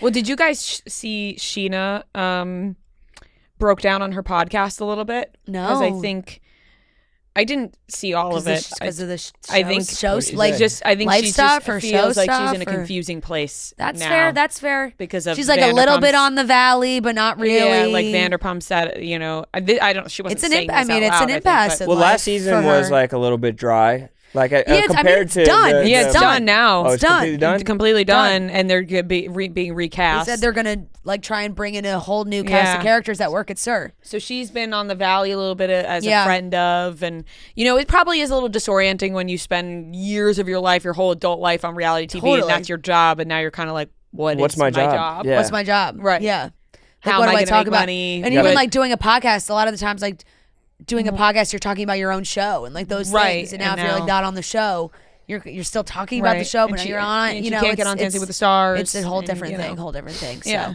Yeah. But I think that's all. That's a lot of reality TV we just covered. It is a lot of reality TV, and Summer House is coming to it's over now. We got the reunion. Anything you're excited to watch, Rone? Do you see anything like coming up this summer? What's your favorite? I was like an old school New York. I'm in Okay. on the new New York cast because I felt like I could be ground floor on Yeah, it. then But now we don't know what's we don't happening know with what's happening that. them. Well, because it's not juicy. Yeah. Like there's nothing Yeah. really juicy about it. Bryn's trying. You know what I mean? Yeah, well, I think Bryn tried too hard. Yeah. Bryn took it to a bad place. Yeah, she's like in like the box at the Knicks game with like Jesse and Wes, and they're like people are giving her as hard of a Yeah, time yeah. as these other guys are getting. I've long been a Potomac fan, honestly. I'm deep on Potomac. Trying to think which other one. I mean, Southern Charm always. I'm Yeah. actually excited for the new shows that they announced. I love the Yeah. idea of the Housewives swap. Did you see that? The Real Housewives swap, where they're Yeah. gonna have. Right, they're having like I think they're they're gonna doing swap. they're doing wife swap. They're doing but, like, wife house swap, but I think it's not housewives. housewives. I think it's one housewife Yeah. and one like normal A normie. normal civilian? family. Yes. A civilian. And they're a gonna normie. swap 'em. And they're gonna What? swap. I So love you're it. gonna take like I love a it. mom with 5 kids in Texas and send her to live with like Joe Gorga. I fucking What? love it. I actually Didn't that used to be a show? Wife yeah, it swap. is wife swap. Oh, yeah. Oh, that was They're a real just- show. yeah. Okay. Yeah, so they're I thought you were just- talking like the Mormon No, stuff. no, no, Wife wife swap. Housewives. They literally used to just swap wives. The other one that I'm was actually amazing. really excited about too, I think, is Rhode Island because they just released or it wasn't like official, but it's like the rumored cast of Rhode Island. And Dumas like kind of also said that they think that Dolores may end up on the Rhode Island show. Like if she knows some of them, but it seems like kind of like a deep rooted like Italian Northeast, like they're all in Providence. Providence has like a mob. Big, like they a heavy, do, like, and I think little- there's apparently one of the husbands is like a drug dealer. I don't know. I was Damn. reading all this backstory. we need to that fill got- in for Jersey. Yeah, I was reading all this backstory that really was pulling me in. They all have like like olive skin, dark hair. They all look exactly the same. Amazing. I'm excited for a little shakeup of Bravo shows. Yeah, specifically yeah. the wife swap one. I'm very into watching that because I remember how good the original wife swap was. I was laughing because when I first saw Real Houses of Rhode Island, my brain went to like old generational money Newport, Right, yeah, like Newport, vibe. yeah, like And they're like, beachy. no, I we're started taking a thinking bunch of Italians from Providence. Like pinstripe Right. suits and fedoras. yeah. Yes. Okay. All right, that works too. I love it. I mean, Publis has got to make her way onto that show. You're throwing publicity. I am. I thought she was gonna be on Survivor.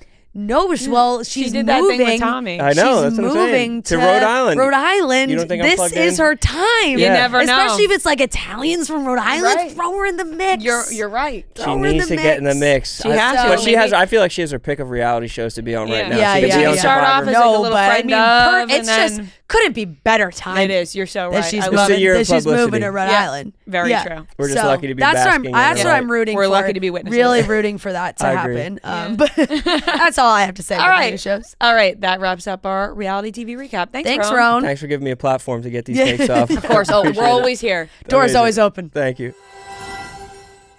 It's officially Truly season, Memorial Day weekend. That means that marks the start of summer. Summer is here, which means it's finally the return of the Truly Pool Party Pack.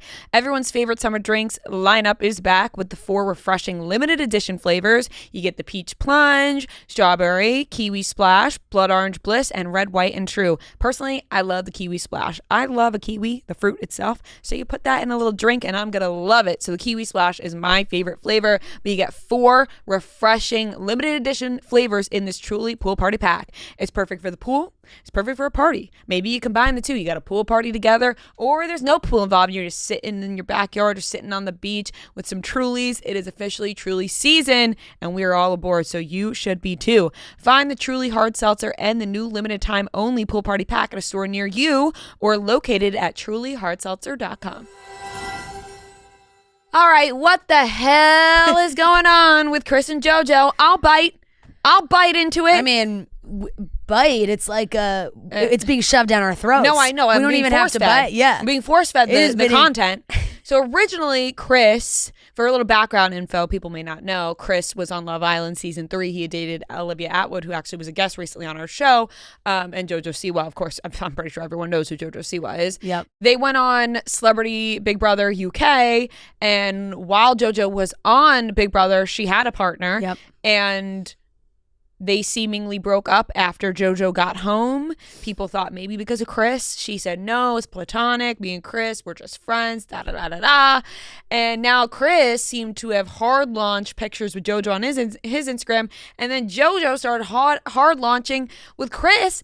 And everyone's all confused, and this can't be platonic. No, this it's a is- launch. This is a launch. It just seems like these two, they must be dating. Like, they can't be messing with us. You can't put JoJo in a box, you know? And we watched all the things she said when she was on Celebrity Big Brother, and it really seemed like she was having a lot of different feelings and questioning a lot of different things.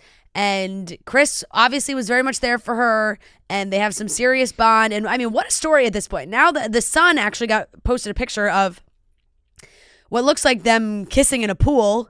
It's a little blurry, but you know, it is kind of clearly them. So Yeah, I think we're just, I mean, they're just dating. Like, Right. all right, it's just, it was a wild ride. They denied it for a while. We didn't know what was happening. There was clearly flirtations happening when they were in the Big Brother house. Like, as much as they didn't know what it was definitely flirtatious, and it's led them to this point. Right. I think as JoJo grows more into adulthood, she's experimenting with her sexuality and she's getting to know herself more. And I think she talked a little bit about that. But as for the flirtations with Chris and what went on in the house, it was disrespectful to her partner. You know, like She was in a relationship. She for was sure. in a relationship. Yeah, she was in a and relationship. She for was sure. doing things that I think you don't do while you're in a relationship and kind of crossing that line and that boundary. And now, if she's dating Chris, it is clear that that boundary was crossed while she was in a relationship. But they're caught kissing. The Sun posted, and I think everyone is just like, what the hell happened here? Like, it just really did a flip. Like, everything escalated so quickly because because she was in a relationship when she went on Big Brother, I just don't think people expected all of this outcome. Like, it wasn't even a thought in people's minds that she'd go on Big Brother and end up dating Chris Hughes. I will say, though, it did feel like the outcome when the show ended. Like, this, I'm not surprised seeing this the way they left the show. Yeah. Like, the way it all went, I would have been more surprised if they just, like, stopped communication and that was it, or it was like a something for the show and whatever. This kind of, maybe it's an opposite feeling some people have. I'm like, this kind of legitimizes what was happening on the show in a way that, like, because people were like, are they playing it up for the show and all these things, and people thought like, is Chris using JoJo? I definitely thought Chris was using JoJo. Yeah. I was in that camp. I was sending you messages like, what the frick, he's using her. Yeah. So yeah. And I mean, who knows? But now the two of them seemingly to the outside world are putting out an image that they could not be happier. They just celebrated JoJo's 22nd birthday, I believe, was recently, and they have all these pictures of them together, and they were traveling all over. They're at Disney. They're doing this. She had wrote on her Instagram caption, "This year's birthday was more magical than anything. Full of surprises, family time, performing, chilling, laughing, loving, smiling, and good, meaningful cries. Absolutely beautiful. Wouldn't change a single thing. A week I'll remember for the rest of my life." And she's cuddled up to Chris. And it's just, it's crazy. I do think it's like, I will say, if you can be mad at her for, obviously she's in a relationship before, and it's like, that was maybe not the best thing, but I think people were criticizing her for like being with Chris, and it's just like, well, she can really be with whoever she wants. It's like, she doesn't really have to, like I said, doesn't have to keep herself in a box. However she feels, she feels. And Chris also posted on Instagram 2 days ago and said his caption was, "The previous 7 days have been the prettiest." And JoJo commented, "And happiest. Heart is overflowing." Heart emoji. A lot of cuddling, a lot of cozied up pictures. He's with her whole family. He's meeting Abby Lee Miller at an event. Well, that one just made me spit out my drink that I wasn't drinking. I'm not going to lie. I was like, wait, what? Also, shout out Kelty. I don't know. Did you see that E-News video? No. It was like she was interviewing JoJo, and Kelty was with one other guy that I don't know. He's British as well. So, and I think knows Chris. So he was like, "Oh, so go with my friend Chris," and she was like kind of coy about it and showed her a picture like on her phone to them, and Kelty was like, "It's a picture of him kissing her forehead." Oh my God. Honestly, shout out to Kelty. They were like, like blow up her spot. Okay, but Kelty's doing her job right there. Kelty was doing her job. That is some good journalism right there. Exactly. She knew we all wanted to know what the picture was. Absolutely. And she said, "I'm going to tell everyone what she just showed me." Absolutely. Now, listen, I want to get them both in the studio and just sit down and ask them what happened. I really do. I want to get asses in the seats here and find out where this love story began, because I think we're all interested and we all want to know what the hell's going on. And I think we do know what's going on, and it is that they're dating. Like, I think it's hard launches. I don't think they're fucking with people. I think this is what's happening. I did see people discuss the age gap. I'm not too caught up on that. Yeah, I mean, he's 32. She's 22, 10 years. Yeah. Yeah. This age gap I'm not particularly caught up in. Yeah. JoJo's lived a lot I for a 22-year-old, that's for sure. I just hope Chris isn't using her for fame. Yeah. I'm just hoping. I would hope. I don't want to put that out there, but I'm just hoping, because let's be honest. Yeah. He did. It wasn't like his was skyrocketing recently. I wonder, what he had a big showing on Love Island season 3, and people loved him. He went on a lot of UK reality shows. And now he's on another one, and it's like, I hope he's not using JoJo here. I wonder what the conversation is like around each of them in the different countries. I'd imagine we are way more familiar with JoJo Siwa. Yes. And then in the UK. Right. But if he knows that she's popular here. No, definitely.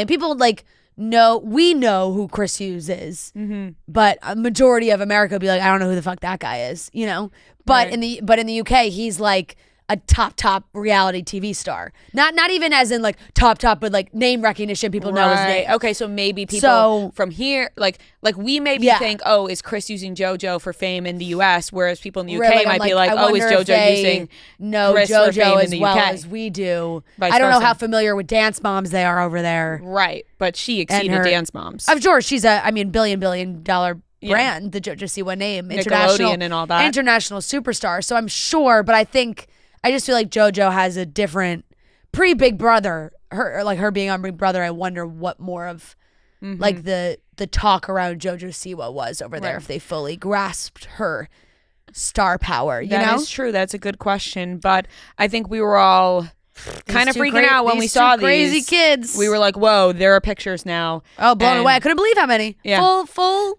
slideshow. And now we're getting paparazzi pictures of them smooching. So we got confirmation going on right now. Yep. We got confirmation. Yep. Moving on, we have confirmation that Alix Earle will be in the next season of Dancing with the Stars. Pumped for this. I think that this is a great casting. The first person who was announced was Robert Irwin, which we thought was very exciting and a great casting. Now they have Alix Earle, and I think this is great. But immediately my brain starts going. I'm like, okay, well, she's got to lay low on the partying during the season of Dancing with the Stars. If she's going to be practicing and working hard and training, we can't be partying every night, Alix. We love to watch it on TikTok. Yeah. I love all the festivities that she's going to. You know, you do your thing, girl. But we got to lock in. We got to lock in for training. And I think she will. I think she'll take it very 100%. seriously. It seems like she mentioned she's a businesswoman these days. I'm like, how much party is she even doing? She's traveling from work event to work event. Yeah, she is always booked and busy. But she mentioned watching the show growing up, watching it with her Nana, and her Nana saying, oh, you're going to be on the show. And very sweet like that. We know Braxton is on the Texans now, so she'll have to be splitting her time between LA and Texas. Football season and Dancing with the Stars season is the same time. Yeah. So it's going to be booked and busy, but I think this is a good casting, and I'm excited for the rest of the cast. I am too. I think it's going to be great. It's a good sign for what's to come. And I know if you're maybe not too familiar with what Alix Earle has said about Dancing with the Stars before, you're probably like, wait, what? Alix Earle's going on Dancing with the Stars? Like, it just could feel kind of random.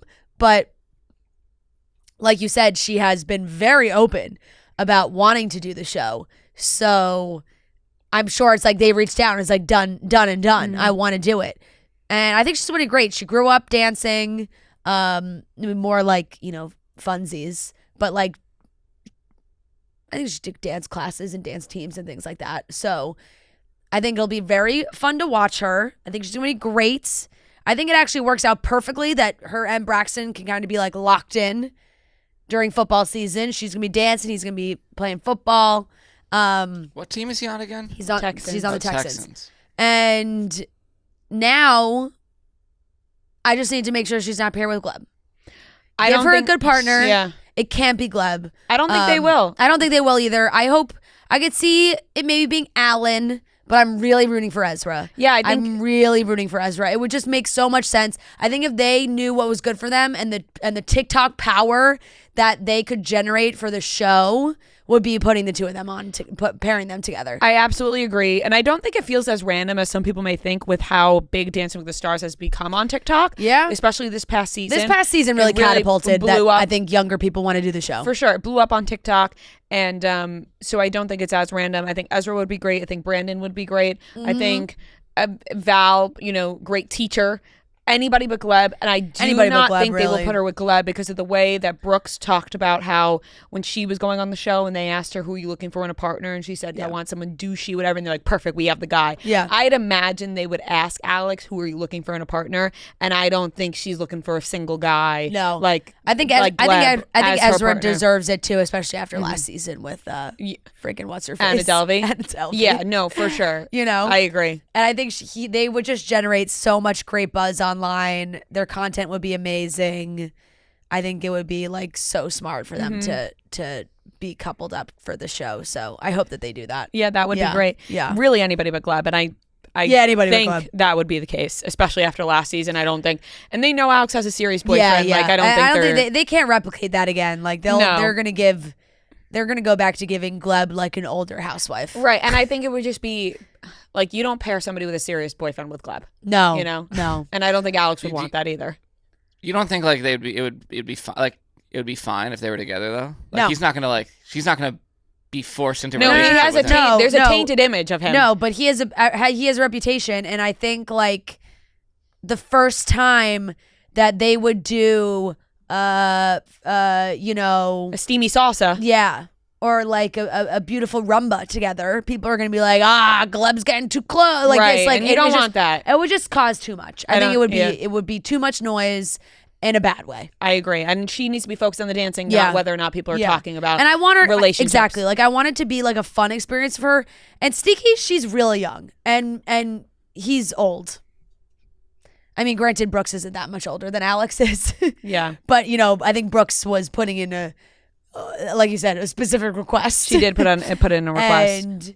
And I just think Alix would actually want the opposite of him. I agree. So, So- I don't think we have to be too worried about that. Yeah. There was some news about Scooter Braun and Taylor, eye roll, obviously, where it was stated that Scooter Braun said, or he's giving Taylor the chance to buy back the original recordings of the 6 albums for a hefty price, somewhere between $600 million and $1 billion. Yep.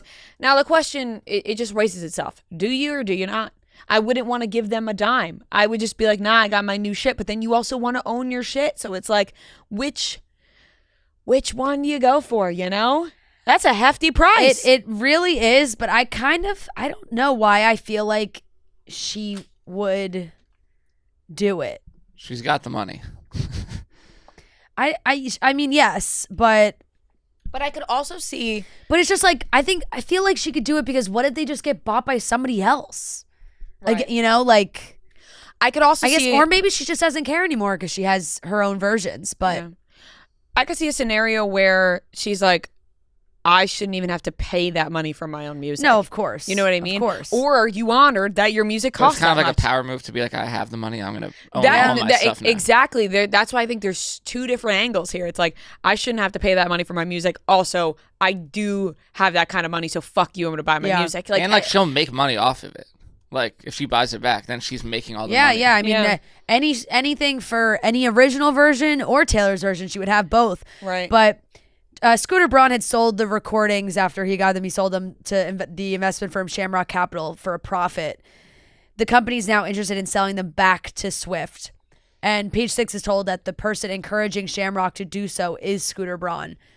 A source said, interestingly enough, one of the individuals who is encouraging this deal to take place is Scooter, who was at the center of the deal the first time around alongside Big Machine. Oh, he's of looking for course. some good PR or some shit. Yeah, it's like, now. It's like, now. You're still give it making her back to pay him for it. now. Okay, yeah. You're not just it's not letting like her you're have giving them. it to him for free. Yeah. Yeah, exactly. 600 million to 1 billion.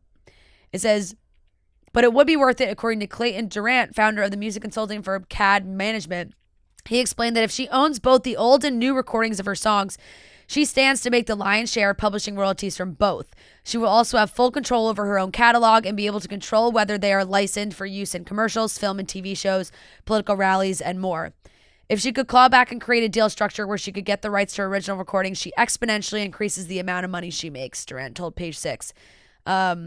She's making money off the publishing still from the original songs, but not as much as from the Taylor's versions, which she owns. So he also noted that when she puts out a re-recorded version, consumption also spikes on the original, which is interesting. So I don't know. I could very much see her doing this. I think that it would make sense for her. Yeah, I don't know where my brain falls on this. Like at some point, it's like, no, fuck you. But also at the same time, I think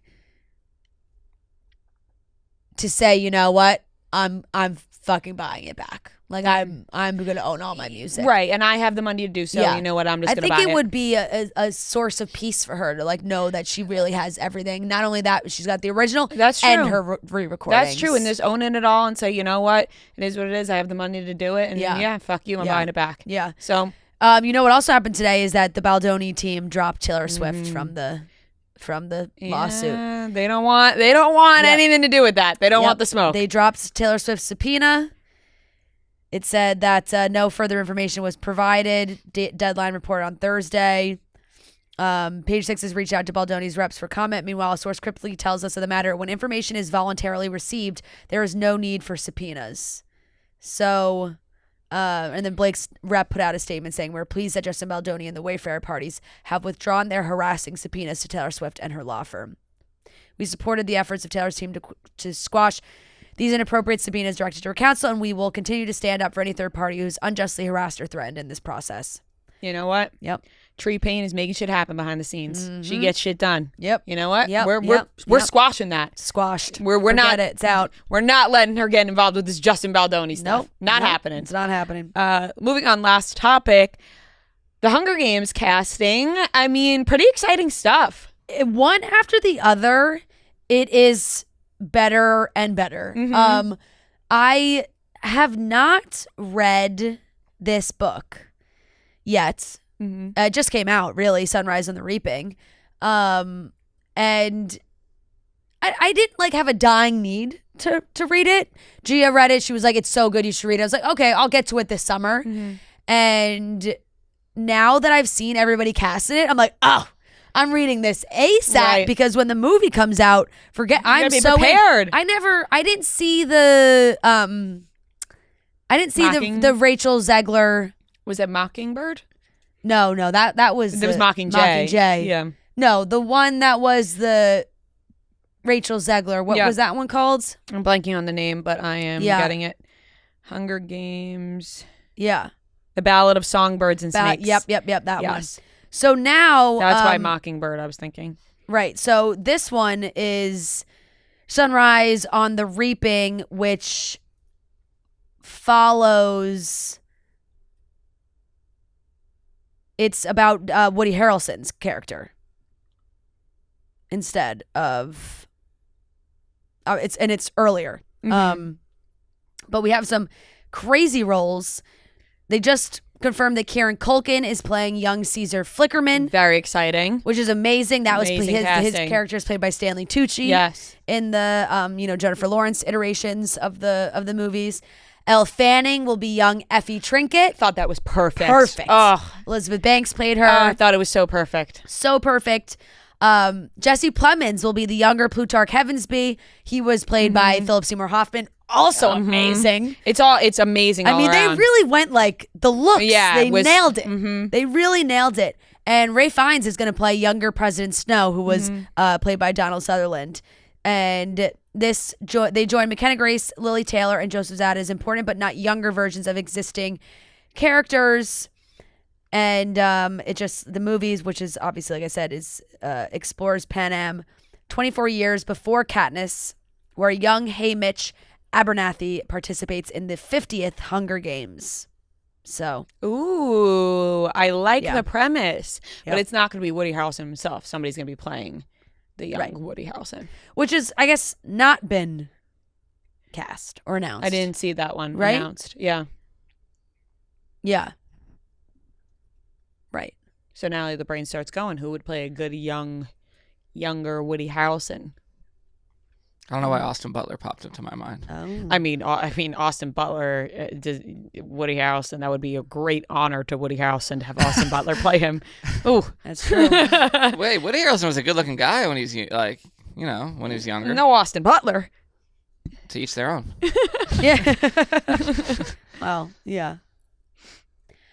Oh, they already cast him. Oh, who is it? It's this young guy, An unknown. Joseph Zada, young actor playing young Haymitch. Joseph Zada has landed the coveted role. They announced that at the end of April. Okay, he's I can Australian. I can see it. Yeah. Yeah. Since he is only 16 years old in the book. Joseph Zada is obviously a little bit older in real life, but was born in 2005. Huh. Yeah. Yep. How was young Haymitch cast? Rather than remaining 100% faithful to the book, the main guiding thread for casting Haymitch was Woody Harrelson's indelible portrayal of the character in the original film saga, which lives within the same cinematic universe as the sequels. In a March 2025 interview with Variety, producer Nina Jacobson opened up about the challenge of casting young Haymitch when the process was very much at zero.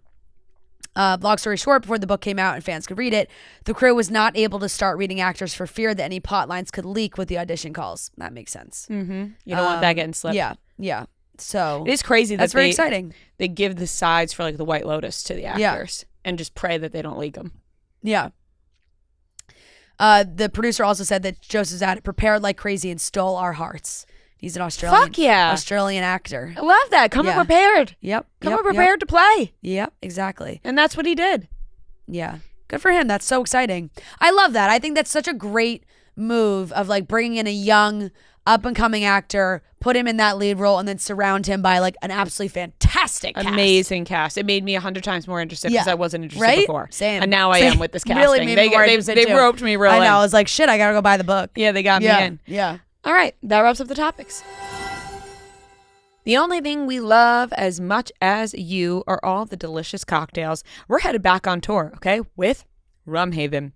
We just did a couple stops in Florida with Rum Haven, our fall getaway tour with Rum Haven. We love Rum Haven and the delicious real coconut water that it is made with.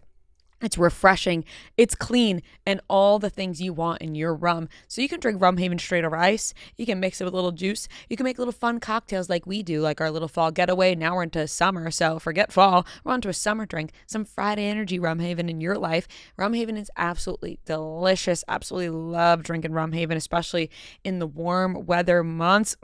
Nothing more refreshing, nothing tastier, and it's all made with real coconut water, no artificial flavors or preservatives for a clean and refreshing taste. So head to rumhaven.com/chicksintheoffice to learn more and catch us on tour. You don't want to miss out with Rum Haven. All right, ladies and gentlemen, welcome back to another game of Beat Ria and Fran. This is game number 175, and we are joined by Grace and Karlie. Want to give a pre-wedding congratulations to Grace. She's getting married on Sunday. Super exciting. Round of applause. Wedding weekend. So we are sending all the good vibes for this trivia game. And if we lose, we'll accept it, but we're still going to play hard. Yes. Love is so exciting. Love is in the air this spring. Yes, it is. Okay, gals. We'll jump right into it. It is 15 questions. If you get the question right, you get the point. If you get it wrong, the other team can steal the point. Whoever has the most points at the end wins. To determine who goes first, Noah's going to give us a movie. We're going to guess the Rotten Tomatoes critic score of that movie, and whoever's closest will go first. Everyone gets their own individual guess, and we will alternate between teams for guesses. Noah, what is today's movie? Today's movie on theme is The Wedding Planner. I knew you were going to pick a wedding movie, and I didn't look any up. Darn. All right, so Grace or Karlie, one of you goes first. I'm going to say 72. Ria? 39. Ooh. I'm going to go 20. Ooh. 56. Grace is the closest, 17. Wow. You know what? 17? Grace, I'm happy for you. 1-7? Yep. I knew it was that going to is be low. criminal. I had a feeling it would be low. That is criminal. But not that low. That's a I don't know great if I've ever movie. seen that movie. Ugh, great movie. But is it like a good, bad movie, or you think it's actually No, a I good think it's movie? like a pretty solid rom-com. Yeah, like Yeah. a good movie. Yeah. Yeah. Duh. Okay. Question number 1 to Grace and Karlie. Shout out Ashley and John from Pittsburgh. What town does the show Family Guy take place in? Oh my God. This is you. It should be. Oh my gosh. This is going to kill me.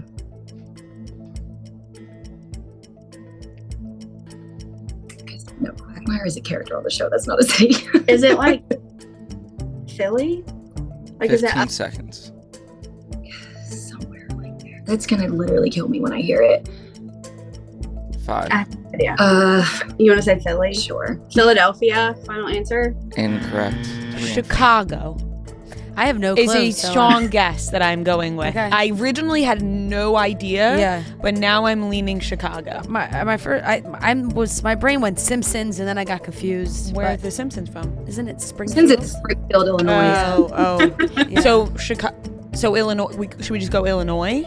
No, or I think- Chicago? I would Okay. go Chicago. Okay, Chicago. No, it's a fictional town. Yeah, it's it's- Quahog. Quahog. Oh, hog. Right. I'm All going right, back cool. there. Cool. Sick. Okay.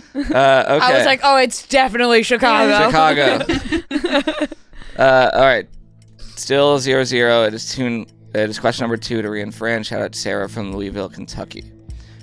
In SpongeBob SquarePants, when the Krusty Krab was open for 24 hours, who was revealed to be the one flickering the lights? The hash-slinging slasher. No?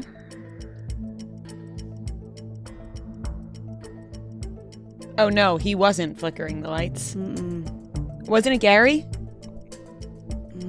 15 seconds. Is it Nosferatu? I don't know. Maybe. Is that crazy?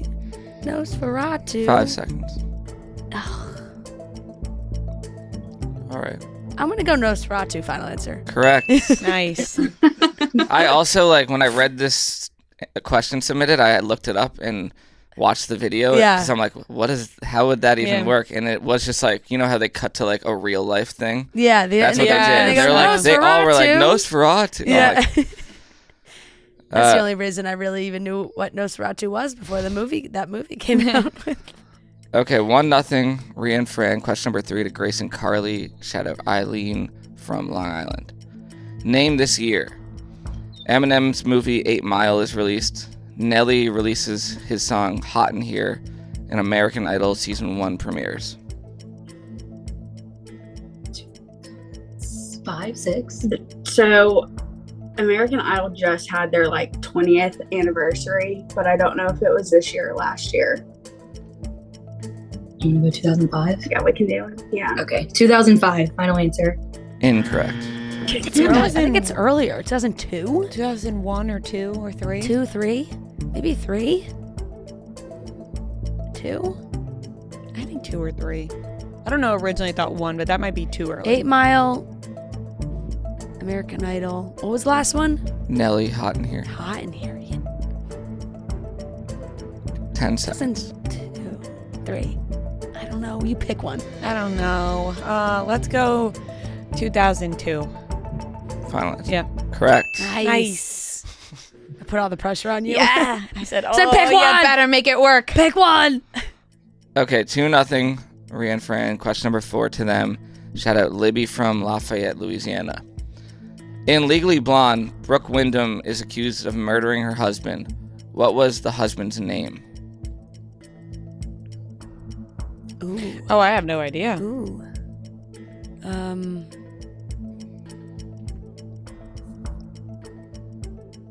Shit. I don't know. I'm trying to think of what the daughter's name is.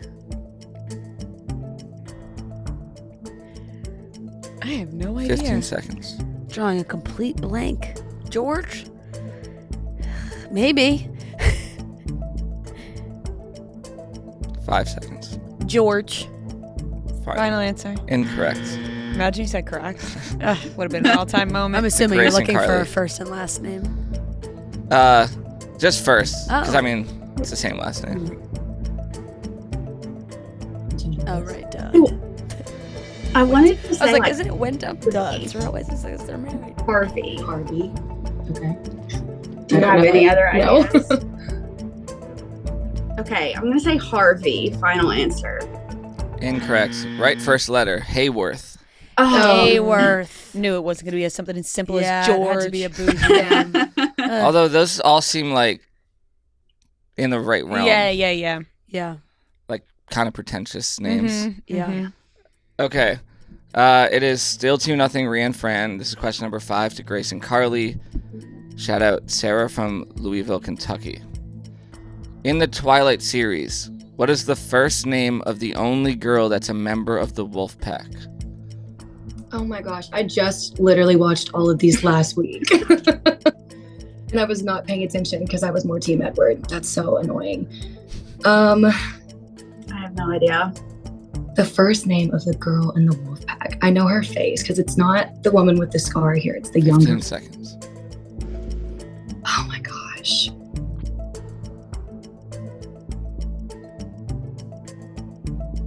I don't know. I don't know. I Let's did just not think watch of a Twilight. random, like, 3 seconds.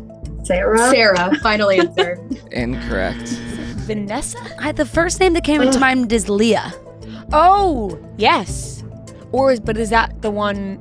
Isn't she With her in the face. wolf pack? Oh. Doesn't she get to be Yeah, I in it? like Leah. But there's. I say Is Leah. that her? Yeah. Okay, go with Leah. Yeah. Leah, final answer. Correct. Leah Clearwater. Yeah.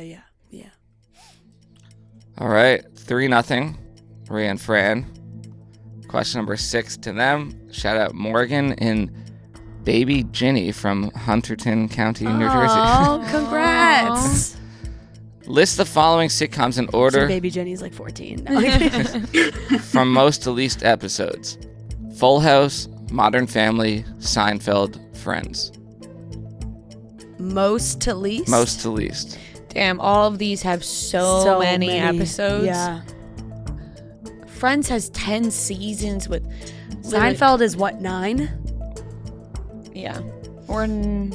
It's 8 or 9. It's 8 or 9 for sure. I think it's 9. I think Friends has more episodes than Seinfeld. Yeah.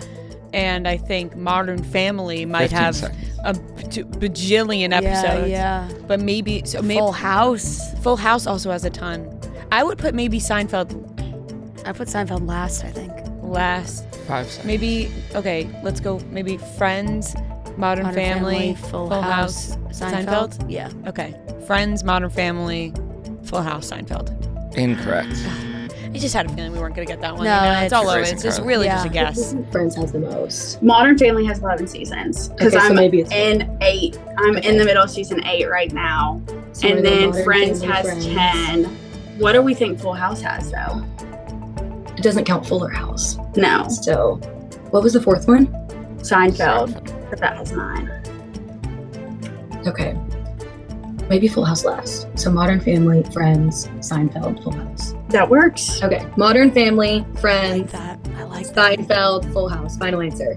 So close, but Oh. no. It's Modern Family at 250, Friends at 236, Full House at 192, that's Seinfeld Seinfeld. had 180. Damn. So close. Very close. Yeah. Oh, we were so close too. We We just just switched flipped the top the first two. Yeah. Damn. Okay, question number 7 to Grace and Carlie. Shout out Carlie and Aaron from Port Townsend. Finish this quote from The Breakfast Club. Screws fall out all the time. The following. Damn. Screws fall out all the time. I'm I'm taking a shot in the dark. Like we all have some loose screws. We all have some loose ones. We all I have don't some know where loose else to take ones. that. Yeah, that works. We all have some loose ones. Final answer. Incorrect. No clue. No clue. I thought this was going to be one where you were like, oh, you just haven't seen this movie. No, This is so easy. I genuinely have no No idea. idea. Read it again? Screws fall out all the time. It's about how you put them back in. Yeah, it's our job to replace it. I have no clue. I don't even have a guess. Like it's Screws fall out all the time. It's about how you replace 5 them. seconds. Okay, what is it? The world's an imperfect place. Oh, John Bender no, said it. I don't know that. Oh wow, okay. The way that he said it, I was like, oh yeah, this is like a classic. I mean, I'm sure it is. I Yeah. just I, There's I a don't, lot of like I classic can't really quotes in quote. that, I feel like. Yeah, I'm not like I love the movie, but I'm not like quotable level love. You know. Yeah. Yeah. Question number 8 to Ria and Fran. It is still 3-0, and this is shout out Danielle from Sioux Falls, South Dakota. What was the name of the debut album released by Billie Eilish in 2019? This is That's her just our question. her debut album in Yeah. 2019. I don't know. It's whatever Ocean Eyes was on. It wasn't called Ocean Eyes, was it? No.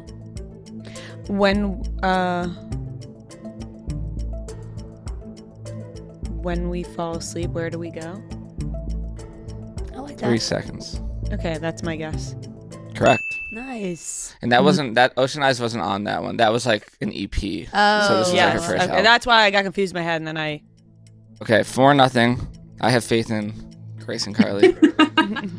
Question number 9 to them. Shout out Lucy from San Diego. What season of American Horror Story did Adam Levine appear on? I remember because he was in the beginning of one of the scenes. It wasn't the first. Was it the first one? I have never Murder watched House? American Horror Story. I know Me exactly neither. that it is. Like, he's only in it for like the first 15 minutes and they like both get killed. Spoiler. Yeah. Sorry. Spoiler, he does not make it. Oh my gosh. 5 seconds. The hotel. Just throwing out there. Asylum. Final answer. Season 2. Correct. Nice. Wow. Nice. And you got the theme. I was going to just take the number. Yeah. I was sickly obsessed with Asylum when it came out. Really? Like Oh, I actually do remember you my saying god. that. Like I was so obsessed with that season of American Horror Story. Woo. I've never kind of watched reminds it. me. I might want to rewatch it. Murder House and Asylum are both really, really good. Like, I couldn't even Circus, tell you. pretty good. I kind of fell off when it got to Hotel. Coven Is it was my scary? favorite. Oh, Coven, I did not watch. Or actually, It's maybe so I That's did. scary. Yeah, I was It like, is a little bit scary. all right. 4-1, Ria and Fran. Question number 10 to them. I'm going to play a movie clip, and you tell me what movie it's from. And like, look at this. Who's this? Okay, this is my boss Steve's mother, Dolores, who's awake now. Yeah. That's where you get all the looks from, huh, sweetie? Yeah, no, we're not related. Well, oh, yeah. Well, she wishes, cause you got the fucking. You're stacked pretty good. James, this is my old friend, Donnie. Your best friend. I'm his best friend. We got Sandler. We Is got it to us? Sandberg. I think it's. Oh, it's that's my. Is Andy it that's Samberg. my boy? No, is Andy Samberg not in that? What's the one? Or is it? I don't know. That's definitely Andy Samberg. That's definitely Adam Sandler. I'm gonna go. That's my boy. Okay. Final answer. Correct. I That's actually have because never seen that movie. Matt fucking Lady loves that Meester. movie, and also because they recently. The guys here are doing a thing where they watch a movie every week and they talk about it yeah. privately. It's not even a public Wait, thing. what? How do I Yeah, get in guys, on this? you gotta ask them. You got it. It's Who's in literally this not group? even. It's not a even for public thing. content. They literally it's just sit at to their like desk sit and at their talk about desk it. to talk about. And the first one it's they basically movie club. Yeah, it That's is. so And funny. Like what- movies they've already watched. Well, somebody picks a movie to tell. So It's movie club. yeah, Yeah, so yeah. so the first one was That's My Boy. Yeah. You can get in That's on so it. funny. It's not. I asked them. I said, "This isn't like a public content thing you're doing." They said, "No, Yeah. no." Just pals talking about Yeah, movies. we're just talking movies. Okay, 5-1. Question number 11 to Grace and Carlie. Shout out Christine from Huntington, Long Island. In the movie Couples Retreat, Shane is recently divorced, so he brings his 20-year-old girlfriend. What is her name? I don't know this movie. Nope. Thinking of like young girlfriends. I don't know, like Sasha or like I thought like Layla. sure. I don't really know. I'll be guessing anyways. Layla, final answer. Incorrect. But like I want to go Roxy, but that feels too obvious, and I think maybe I'm just guessing that. But then I'm also thinking Tony, but I think that might be. I don't know. Let's just go Roxy. Do it, Roxy. Incorrect. Trudy. Oh, Trudy. I So love your body, Trudy. Yes, Mitch Joe I- says that line all the time. Yeah, I was. Yeah. Tony and Roxy When was the last time you combined. watched I can't really say I've seen Couples Retreat in its entirety. What? Ever? You just admit that now? Like bits and pieces, yeah. but I don't What? think I've sat down and watched it start to finish. You would love it. Yeah, I know. You would.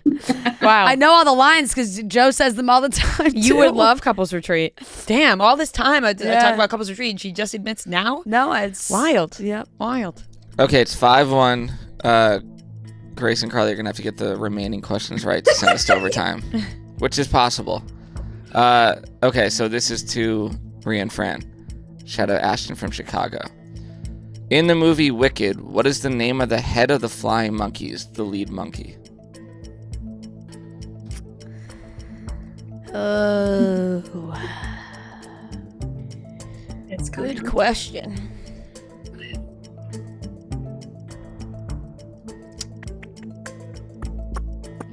I just watched it on the plane home from Arizona. Great plane 15 movie, seconds. by the way. Now it's on the planes. I actually disagree with that, but I we could forget. talk about that at a later date. I'm not going to remember it. Me either. Okay, to Carlie and Grace. Okay, it starts with like a CH. It's like Chester or like it's like somewhere in that Cheslow. It's somewhere like around there. Do you want to go Chester? I don't know it. Chester does not seem right though. 10 seconds.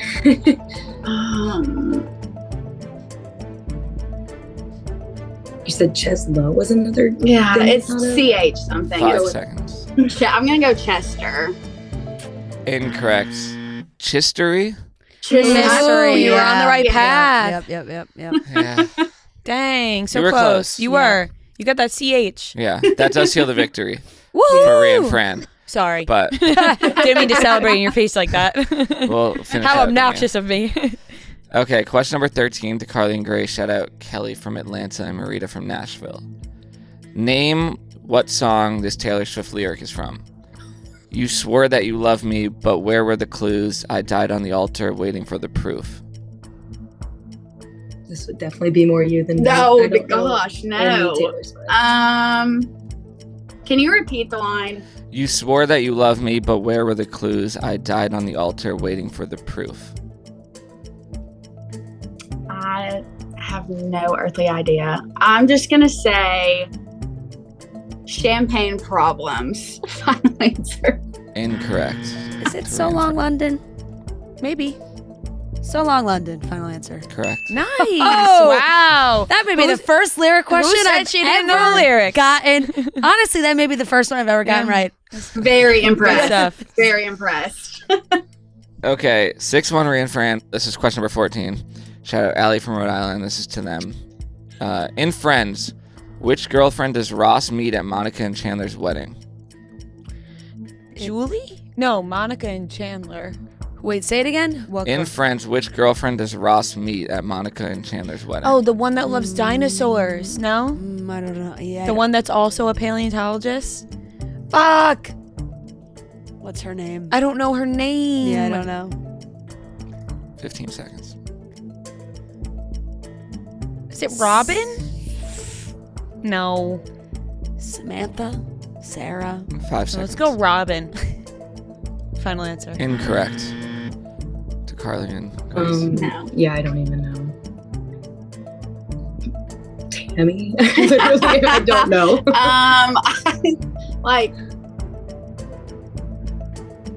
Let's just go Rebecca. Why not?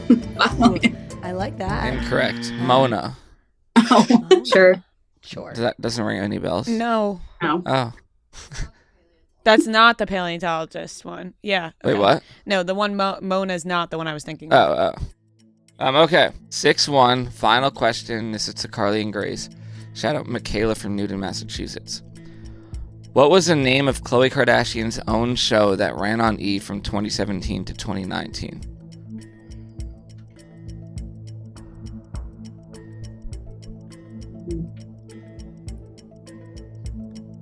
Do you watch Oh. that? No, it's been a while. I used to watch it in college. So that's like right when that was running. But I want to say it was like growing up like 10 seconds. growing up Chloe, or I don't know. That could be way off. Your guess is better than mine. I'm going to say like growing up Chloe. Final answer. Incorrect. What, but that's a good years name. did you say? 2017 to 2019. Her own show? Yeah. Is this Revenge Body? Yeah. Right? Because it's the Yeah. only one that she does by herself. Yeah, Revenge Body. Final answer. Correct. Yeah. Nice. She's always paired with somebody else. Yeah, It's either right. Courtney or Lamar. Exactly, her Yeah. own show. Yeah. Okay, 7-1. Final score.